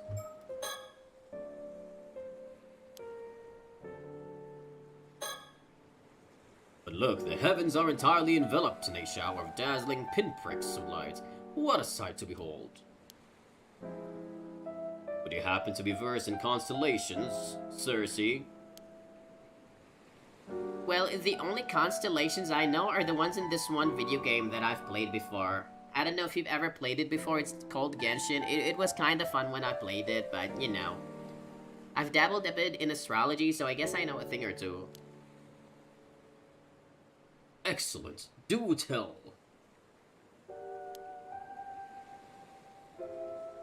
They're for real two tourists being excited and of Japanese folklore and culture. Well, fanatics is also a good way to describe them. Hey. Let's talk about the constellations. Well, if we consider the constellations you can see in Japan during summer, the first one that comes to mind is the Summer Triangle. It's an easy one to find. Am I gonna find it? Okay. Correct. Vega in the constellation Lyra, Deneb in the constellation Cygnus, and Altair in the constellation Aquila. This trio of bright stars can be observed close to the Milky Way in this season. What? I want to see! How do we go about identifying them? Well, first, low in the southwestern portion of the sky. Southwestern, okay. Look for a star that glows red. Antares of the Scorpio constellation. Ooh! We've got a Scorpio child. Let's go. Southwest, you say? From here, that would mean facing inland and looking to the right. Try to find a red star low in the sky and point to it. What in the actual fuck? Summer triangle. Oh. Most famous of the summer constellation.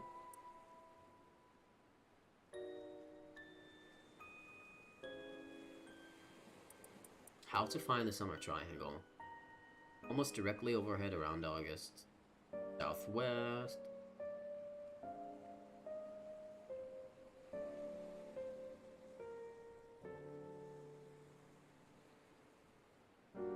From there, look straight up and you should spot Vega near the zenith. Okay.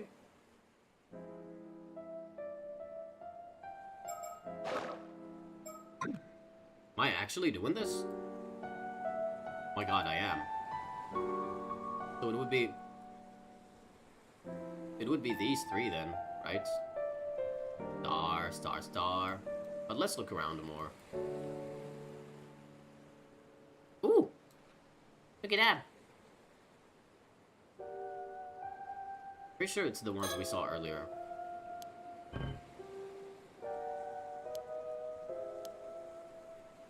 Yeah, we know, it's those.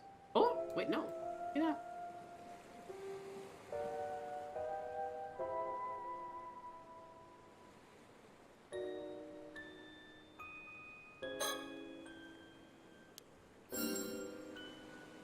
That's Altair, one of the 3 stars in the summer triangle. But I'm surprised you noticed it before spotting Antares.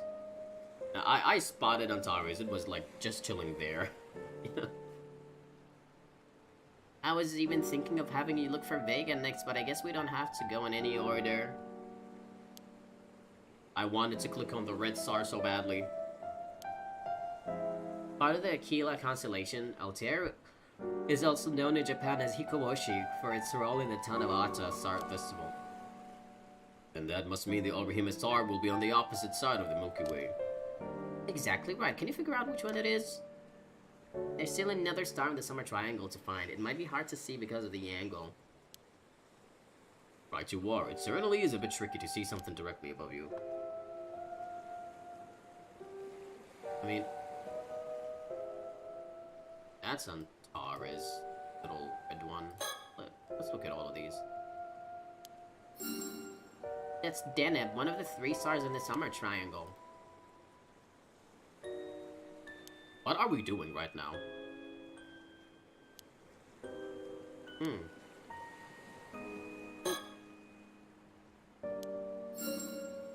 That's Vega, one of the 3 stars in the summer triangle. The Orihime star.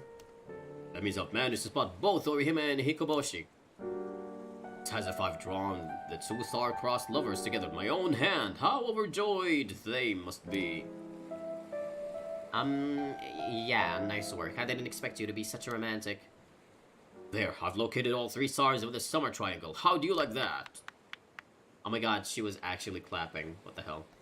Good work. Now you've mastered the summer skies. Should I start addressing you as Professor? That's me. Feel free to rely on me and on my knowledge. Alright then, tell me, what is another name for the star Deneb? Is that the one? Can I cheat? I think it's Deneb. You know what? We're not... Fuck it, we're not cheating. It's Deneb. Oh, shit. Never mind. I was so confident. I was like, okay, Orihime is Vega. Altair, I don't remember if they give a Japanese name for that one. Goddamn. I think that covers all the mermaid legends from Mia Prefecture, but is there anywhere else you're keen to visit, Cersei? Well, we haven't even visited Ise Shrine yet. If you ask me, we've barely scratched the surface. Got a point there, but it's getting late, so let's save that for tomorrow, shall we? Alright. No, I thought something was gonna happen at nighttime. Damn it, I was waiting. The next day.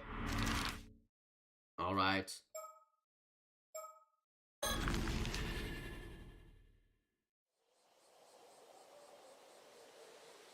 Ah, look at the beauty of daytime. Talk about a gorgeous view. It is something, isn't it? This is Mount Asama's observation platform. It overlooks Toba City on one side and Ise City on the other. Oh, that's Toba City over there, eh? What's Toba's got going on for it? Well, the first thing that comes to mind when thinking about Toba is Toba Castle, built in the Sengoku period by none other than the pirate daimyo, Lord Kuki, who at one time led the Kuki naval fleet. That's more exciting than I anticipated.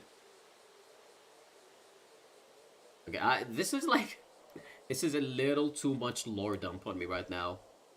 But it's fine. You know, Avi's here. We're doing great. As for the Tobashima area, it's famous for having the highest population of Ama divers in Japan. What a fantastic blend of culture and history. Yeah.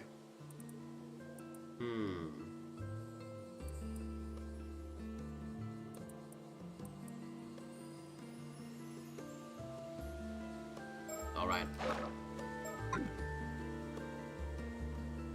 Yeah, actually Mockingbird this time. Actually Mockingbird. Never mind. No Mockingbird. Oh, cityscape. Over there you can see the city of Toba spread out along the coast. By the way, they tend to call this the Iseshima region. But most of the time, the term includes Toba as well, something to keep in mind. When I hear Iseshima, I should also think Toba, eh? Good to know. Ah!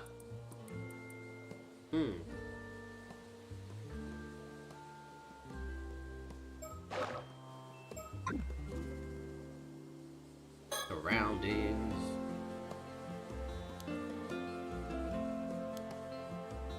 Since we stopped by the shrine this morning, I assumed we'd take the mountain path. All I can say is this place takes my breath away.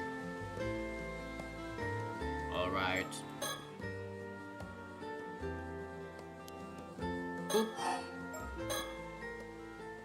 First off, you should know that the naval troops in the Sengoku period were basically just pirates. Yes, they would put together crews of rowdy sailors, arm them to the teeth, and have them patrol a designated area of the sea. I might skim through some of this text, like I'll read it in my head, but some of it might not be read out loud, just because this is like exposition galore. Holy shit.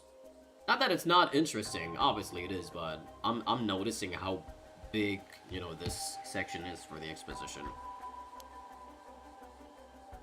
So it would be a great water break too.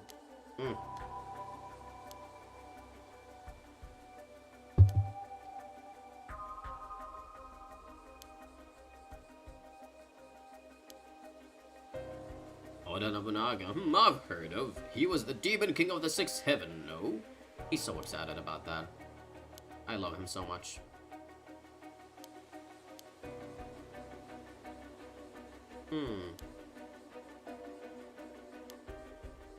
I wonder how all of this is gonna be, like, relevant to the story, because there's, like, a lot of different historical, like, lore dumps over here.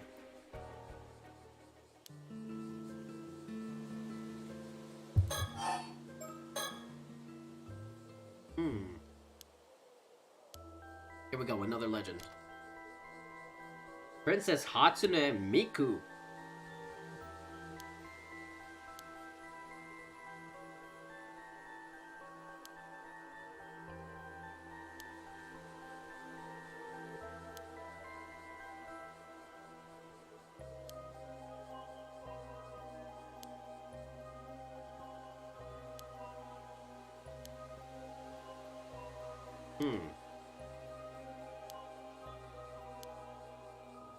Ooh, that's an expression.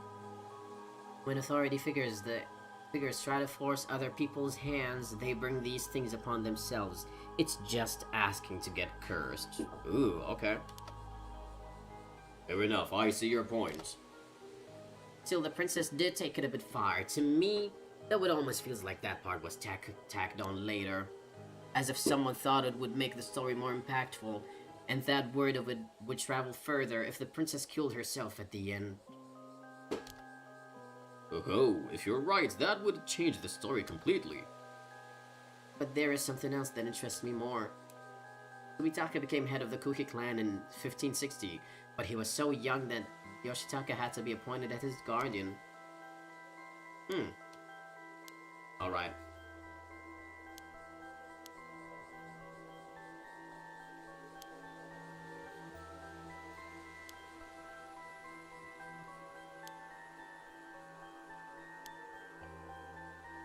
This is all gonna come together at some point, I promise.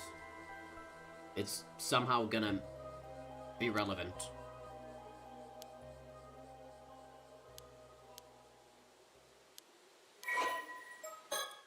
Oh gosh. Uki, Princess Hatsune.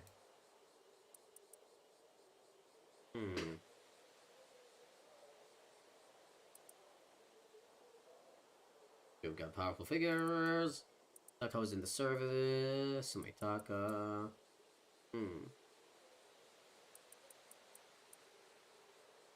Legend of Princess Hatsune. She most likely had green hair.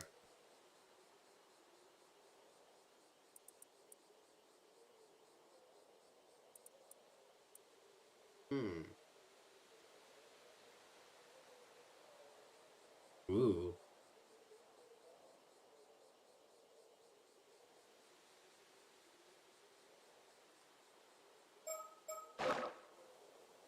Well, that was a sad story.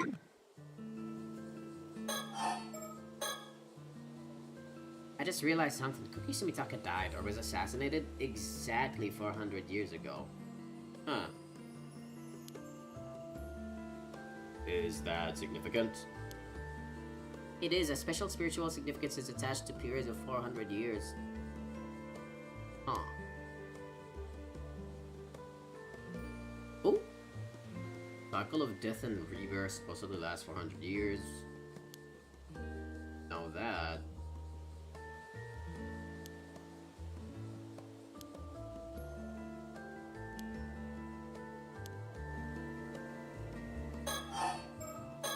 divers have a long history in the Tobashima region. Evidence indicates that 3 divers have been fishing in the area since ancient times. It said that Open, who once presented an abalone to Yamatohime no Mikoto, was the very first Alma diver. In fact, there is a shrine dedicated to Open in Kuzaki that is considered a sacred place to Alma divers of the Tobashima region. That's so. She must have been truly legendary.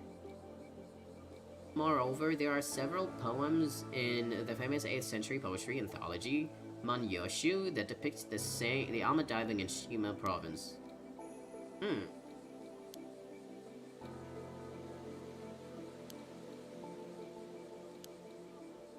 Alma divers have long been likened to mermaids for their skill and grace. You could even argue that the Alma diver culture that is so deeply rooted in this place is interwoven with the region's mermaid legends. Yes, there is a theory that the mermaids of the Isebai were simply Alma divers. It does seem likely that there's a connection between the two. I wouldn't be surprised if they were the originators of the legend. Perhaps, but I'd be beyond disappointment if that's all there is to it. Right.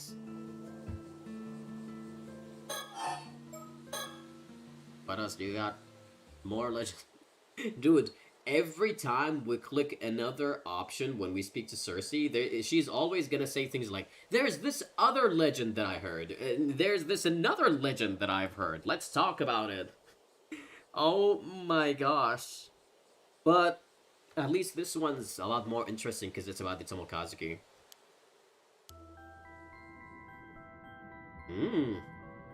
An Alma diver may encounter a copy of herself underwater, who will then offer her an abalone. If she accepts, the Tomokazuki doppelganger will drag her to the bottom of the sea, never to be seen again. Cersei, please don't spring scary stories on me out of nowhere. That's why the Alma divers of this area wear the Seiman and the Doman symbols on them while they dive. Huh. Well, that was a short one.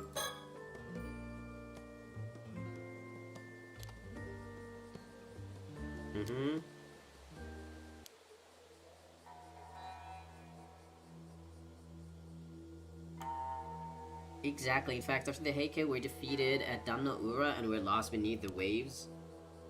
Oh, we're back to the Heike already. I wasn't aware there was a connection. Well, after that fateful battle, do you think they sent to reclaim the legendary sword Kusanagi no Tsurugi from the Sea Flower 2 Ama divers? Aha, so their lost and found services were being employed even back then, eh? And while they were diving, they came face to face with the vengeful spirits of the drowned Heike. In the Western Sea, do the diving women encounter the Heike in the depths of the water? Oh. Okay. Huh. In the fandom, she would be the accounts with 1,000 followers. I know, right? Oh my gosh. She's like, what's it called? She's one of those Hoyoverse lore fanatics. You know, those Genshin and Star Rail fans who would like look into every crumb of lore possible, and they would make the most unhinged freaking theories out there. That is exactly who she is. God damn. Ugh. One is an e-girl and one is a middle-aged samurai. I'm guessing that from the voice impression. Yep. That's exactly them. Wait, is my... Let me look at my Twitch screen. Oh, no. My screen is doing fine over there. We're good. Alright. Keep talking. And when we're talking about the Tobashima region, Ama divers are always going to be key players. True, if you ask me, they should be brought up before the pirates. Mind you, the Navy had a crucial role to play too. Right, well, as fascinating as all of this has been, Cersei, I'd say it's high time we return to our primary topic of interest here. Seriously, after God knows how long we spent doing nothing but exposition, we're finally back to interesting main plot. What could that be? Personally, now that we visited Ise Shrine, I'm more or less satisfied. Tut tut. Cersei, you disappoint me. We didn't come here purely to chase legends, did we? We came here to chase main plot. Aw, and here I was hoping we could move on to buying souvenirs next. You know perfectly well that the true purpose of this voyage is nothing more or less than a treasure hunt. Right. Of course, I'm sure all this information we've been gathering will come in handy as well. What is this game even about? That is a really good question, Miyokiki. That is opening up a can of worms. Well, I mean, this game, specifically this one, gonna talk about it separately from the previous game. It's basically like a mermaid legend, meshed with horror elements in it, and even mystery. So basically, there's these bunch of characters that are trying, I guess, to find mermaids, and then a whole bunch of layers come up after that. Mystery upon mystery. Yeah, and it's also educational, which is pretty great. First things first, let's head back to the inn.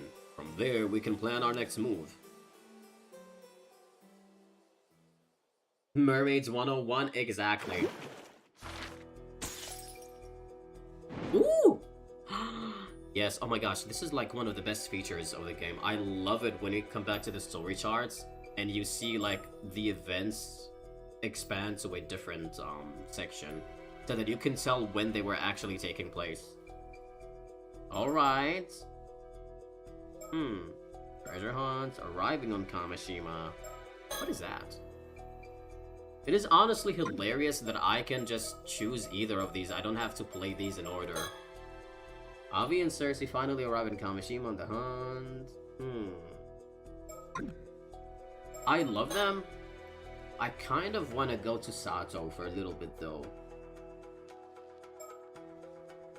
feel like this section between these two is mostly like exposition galore, honestly.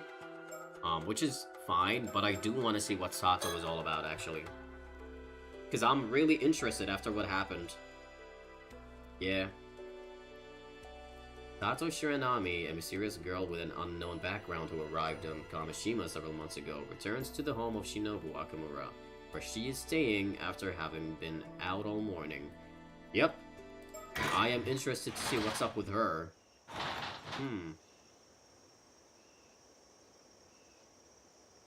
It's a sign to have mild distance from e-girls, I guess.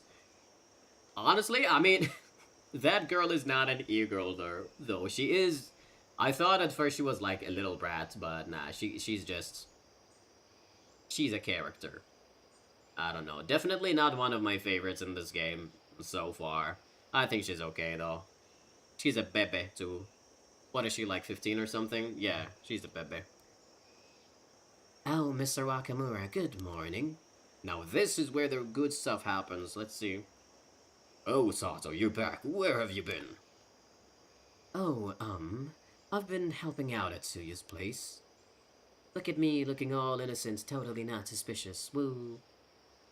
That thing you got there, did Tsuyu give you that? Oh, this hand mirror. I just ran into Kikuko down the road. She gave it to me. Fine, no matter. You got a moment? I got something important to discuss. Oh, alright. Mockingbird. What is... Yes! Oh, we found one! Oh, I feel so much better now. Alright, which one are you? No, that's not Booby Bravo. That's this guy. Cloak and Plover. I'm still missing two. What the hell? The Garden Lake. Discovering a mermaid. Bro. Surroundings. Mr. Wakamura, the head of the family, and his son Shotaro are the only two actually living in this house right now. Oh, and me, I suppose. I'm just freeloading here. The family's main home is already moved over to the mainland, so everyone else lives over there. Who would like her as a favorite character? I am not sure. That is a question. Mr. Wakamura only comes a few days a week, and Shotaro usually lives alone in Tokyo. So honestly, I've been here alone more often than not. And yes, Booby Bravo is quite a nice nickname to give a bird. Kitchen. The Wakamuras have a lot of social obligations, so they usually eat out. That means this kitchen doesn't see much use these days. I'm probably the one who uses it the most. I would name my parrot that. You know what? Valid, honestly. Why not? Go for it. We get fresh seafood often, so I'm getting better at filleting by the day. It tastes so good. I love Sato. I'm excited to see what her mystery is all about. I mean, we've kind of seen a whole bunch of it already, but yeah. Someone in such a high position, the place really isn't all that fancy. I was about to say. People like that. People like that about him. It makes him feel more approachable. I don't know, he's still pretty damn sus. Anything else? Flag. The flag featuring the island's mascot, Kameshimaru. These were made as original souvenirs for tourists to Kameshima. It seems that triangle pennants flags like this one are a classic souvenir at tourist spots all over the country. This one was apparently put up by Kikuko, who just wouldn't take no for an answer. Oh, Kikuko, the woman that you are. Alright, oh, telephone. A telephone with a handmade cover. Can't imagine Mr. Wakamura or Shotaro made it, so someone else on the island must have. It's cute, it kinda looks like it's wearing clothes. It's wearing mermaid flesh. Alright. Hey. It's been about 3 months since Mr. Wakamura let me stay here. Why would he want to talk first thing in the morning? Usually I'm just left to my own devices. Maybe it's finally time. He's finally gonna scold me for doing nothing but watch TV all day. So it's been, what, about 3 months since you arrived? Yes, that sounds about right. You've gotten used to life here by now, I expect. I don't suppose you remember anything yet. No, nothing yet. Still aren't sure who you are, then. Oh. Oh. Oh, memory loss? Oh. About 3 months ago, the night of the earthquake. Bro, if that could have been any more sus, she's coming from the water. I happened to pass through the bay. Booby Bravo with a gay parrot, what a great title. Where I found you washed up on the shore. Right, I still can't remember how that came to be. Scared me good, I'll tell you that. I grabbed a blanket and carried you back here right away. But even after you woke up, you didn't remember anything but your name. That is interesting. What? You didn't have any belongings either. It was like you had run from somewhere with nothing at all, not even clothes. Well, you know, she was just enjoying her life as a mermaid. Yeah. I'm so sorry you had to find me like that. You know, this is information we didn't know. The fact that she was washed up over here. Okay. Maybe you grew up way out in the hills or were overly sheltered. But you couldn't even put clothes on properly. You didn't know how to turn the lights on. Was as if you didn't know the first damn thing. Aww. Oh, poor Sato. But since then I've watched loads of TV, I've learned so much. Honestly, I'm kinda impressed at how fast I imagined to pick everything up. Either way, I figured they were a special case. But there had to be some special circumstances.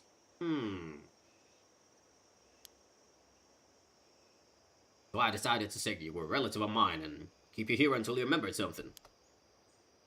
Yet you still haven't remembered a thing. That's right, I'm sorry for all the trouble. Ooh. It's kind enough to take me in.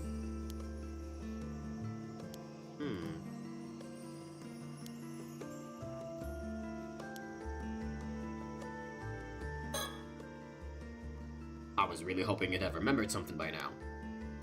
But I'm running out of time. We need to move on. Running out of time? Yeah, what the hell does that mean? Sorry, Sato, there's something I need you to do. Uh-oh. Is he gonna kick her out? Me, but I can hardly do anything right. Oh my, I am so innocent. And clumsy, I can never do anything. Yes, you. Let's stop dancing around it. I had a reason for taking you in. Yeah, I kinda figured. Based on your profile, because you are definitely not as kind as she said you were. To put it plainly, Sato, are you a mermaid? You aren't human, are you? Huh? Ooh, where did that come from? What's that supposed to mean? Whether you truly can't remember or you're just playing dumb, enough is enough. I haven't told a soul on the island, not even Shotaro. Told them what? That night when I found you washed up in the bay, you were already dead. Oh! What? Well, I mean, she is immortal, so her dying, you know, that's probably just like the time it takes, for her to, like, regenerate or whatever. I've seen my share of drowned bodies before. You had no pulse. You weren't breathing. You were without a doubt nothing but a corpse. Nothing could have saved you. I figured that was that. Just turned around to call the police. But then right before my eyes, your body mended itself and you started breathing again. Okay, I mean, we saw that happen earlier when she got, like, sliced. And then, yeah, the rest is as I told you before. When I said you scared me good, that was because you suddenly came back to life. I only took you in because I realized there was no way you could be a regular human. I don't know what to say. Are you saying I can come back to life if I die? Do you really not know what you are? Maybe it's like in that movie. The one with the zombies, maybe I'm one of those. Oh, girl. She's so obsessed with movies, honestly. She's valid. I love her. You don't look rotten enough to be a zombie to me, but honestly, you can call it whatever you want. I did wonder why you took me in and treated me so well. I guess if you knew I died and came back, then the reason you were being so kind was... Well, yes. I wanted to know your secret. If I could figure out how you came back, it'd be worth a fortune.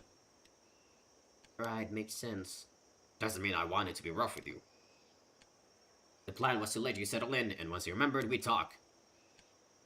Oh, that was very gentlemanly of you, thank you. Well, I did wonder whether that was a one-off thing or something you could do again and again. I even thought about taking a blade to you to test it. That is not psychotic at all, by the way. Wow. What if... Wow. Okay. But if it really was a one-off thing, that would have been too risky. So I decided to wait and see. Right, maybe not quite as gentlemanly as I thought. Anyway, things have changed now. There's no time to be kind anymore. I'm out of options. This is an emergency. Is it an emergency? What happened? But I don't want things to get ugly. First, I just want you to hear me out, okay? Alright.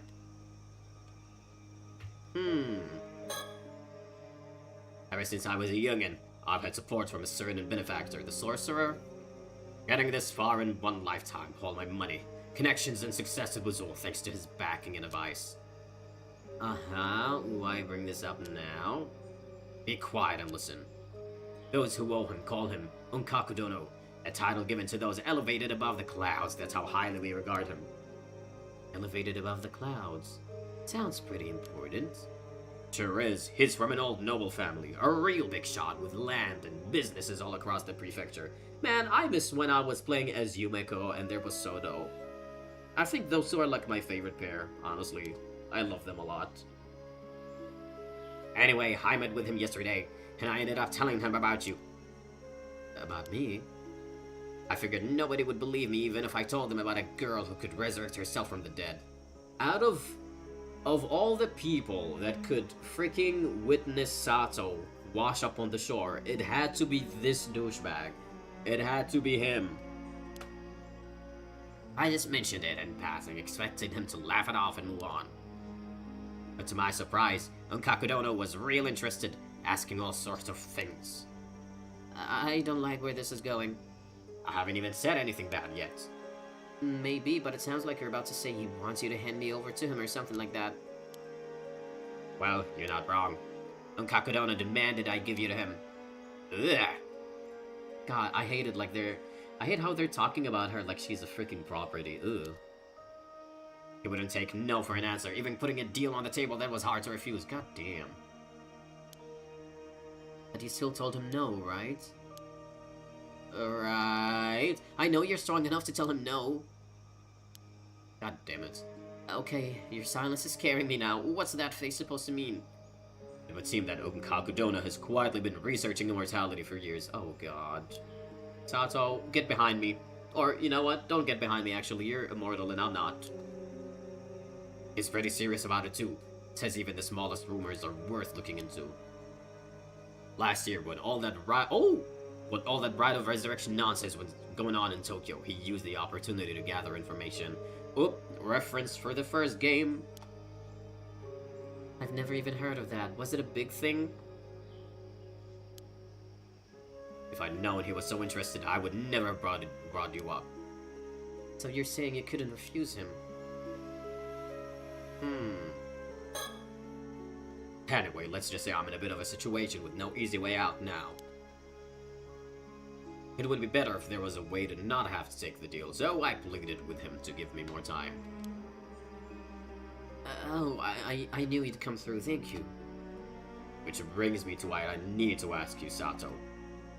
If you stop hiding things and tell me everything you know, how I'll make this harder than it needs to be. Well? Tell me, have you heard people on the island talk about the curse of the raging waves? The raging waves? That doesn't sound like a very nice curse. So you haven't heard of it, let me explain. Wait, so the disaster 5 years ago, that was all because of this curse? And it was created from the lingering resentment of all the people who died on the Taishima 400 years ago. If that's true, it must be a very powerful curse. No doubt about it. No doubt. That's where you come in, Sato. I believe you're the one calling the curse down upon us. You're the Raging Waves curse bearer. Huh? Come on, you can't be serious. The timing fits perfectly. things started taking a turn for the worse right after you arrived. And more than anything, I know you're not human. Just admit it, you're the one bringing this goddamn curse to the island. Absolutely not. I didn't know anything about it. I swear, you've got the wrong person. I feel so bad for her. Oh my gosh. I was willing to wait until I understood how you came back to life, but now I'm out of time. I need to know why he thinks he's out of time, though. What's happening? Whether you don't know or you're just playing dumb, I don't care anymore. I just need you to get rid of the goddamn curse. If you do, I'll never mention any of this again. You can even keep living here, watching as much TV as you like. I'll cover for you as long as you need. But I... Oh! Oh. We're saving. So anyways. Actually, I'm gonna press very well because personally, this is more for me. I am very curious to hear more lore from Sato. Very well, I'll get rid of the curse. I knew it. How is it done? Well, I don't know just yet, but I will try by tomorrow, I promise. Bah, if you don't know, then I just can't rely on that. So even the one who brought this curse upon us doesn't know how to lay it to rest. Then I suppose I have no choice but to take Unkakudono's deal and hand you over.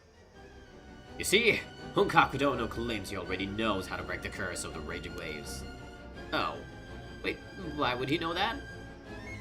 I've warned him about the curse many times. I suppose he must have dug into it. I suppose you will have to be an offering to Unkakudono, one necessary to save Kamishima. This poor girl. You mean like a sacrifice in this day and age? Surely there's a way to save Kamishima that doesn't involve killing anyone. We can find a more humane route. You really think he'd just hand over that information while he's got leverage? Use your head. If you can't help, then refusing his method of lifting the curse isn't on the table anymore. That means there has to be a price. That's just how deals work in the business world. Aww. I don't care about the business world. Come down, you think you have a choice? Yes, I don't want to give up my body to someone researching immortality. He could kill me. But that's the thing, there's no need for you to worry about that. Oh, so it's okay for him to torture her. Like, we're just gonna ignore the fact that there's pain in that. Wow. You won't stay dead. You live forever through whatever happens, right? You know, we'll just, like, stab you over and over, but you don't have to worry. If it's gonna be painful, just deal with it. You're gonna live forever. Wow. Wow. I refuse. I have a promise I have to keep no matter what. Ew. All you do is eat, sleep, and watch TV all day. What promise could you possibly have to keep? Well, Is it about Tsukasa? I can't say, not right now. What nonsense. You're just saying whatever to save yourself. You realize you're choosing to stand against protecting everyone on the island from disaster. Do you really want that on your conscience? Bitch! She doesn't even know anybody out there, okay? Do not judge her for trying to prioritize herself, okay? As far as she knows, they're strangers to her. Leave her alone. God forbid somebody actually values their life. Jesus Christ. Not to mention you're the cause of this mess to begin with. It's time to take responsibility. Yeah, but what if everybody is an asshole and I don't want to actually save them? Good lord. That's not true. You're blaming the wrong person. You live here and eat at our expense for months and then refuse one request? Unbelievable. One request. Right. One simple request. Sure. I'm sorry, I don't know what else to say. The handover's tomorrow night, the 8th. A transport boat will slip out of the port. Until then, do as you like. And don't bother trying to escape the island. I've told the ferry not to let you board. There's nowhere on this island my eyes don't reach. Aww. Poor Sato. If I'd done this 5 years ago, maybe I could have stopped it. I won't make the same mistake. Okay, bitch. Whatever. I'm going out for a bit. Fine, talk to whoever you want. It won't change a thing. Change a thing. No one here will defy my decision.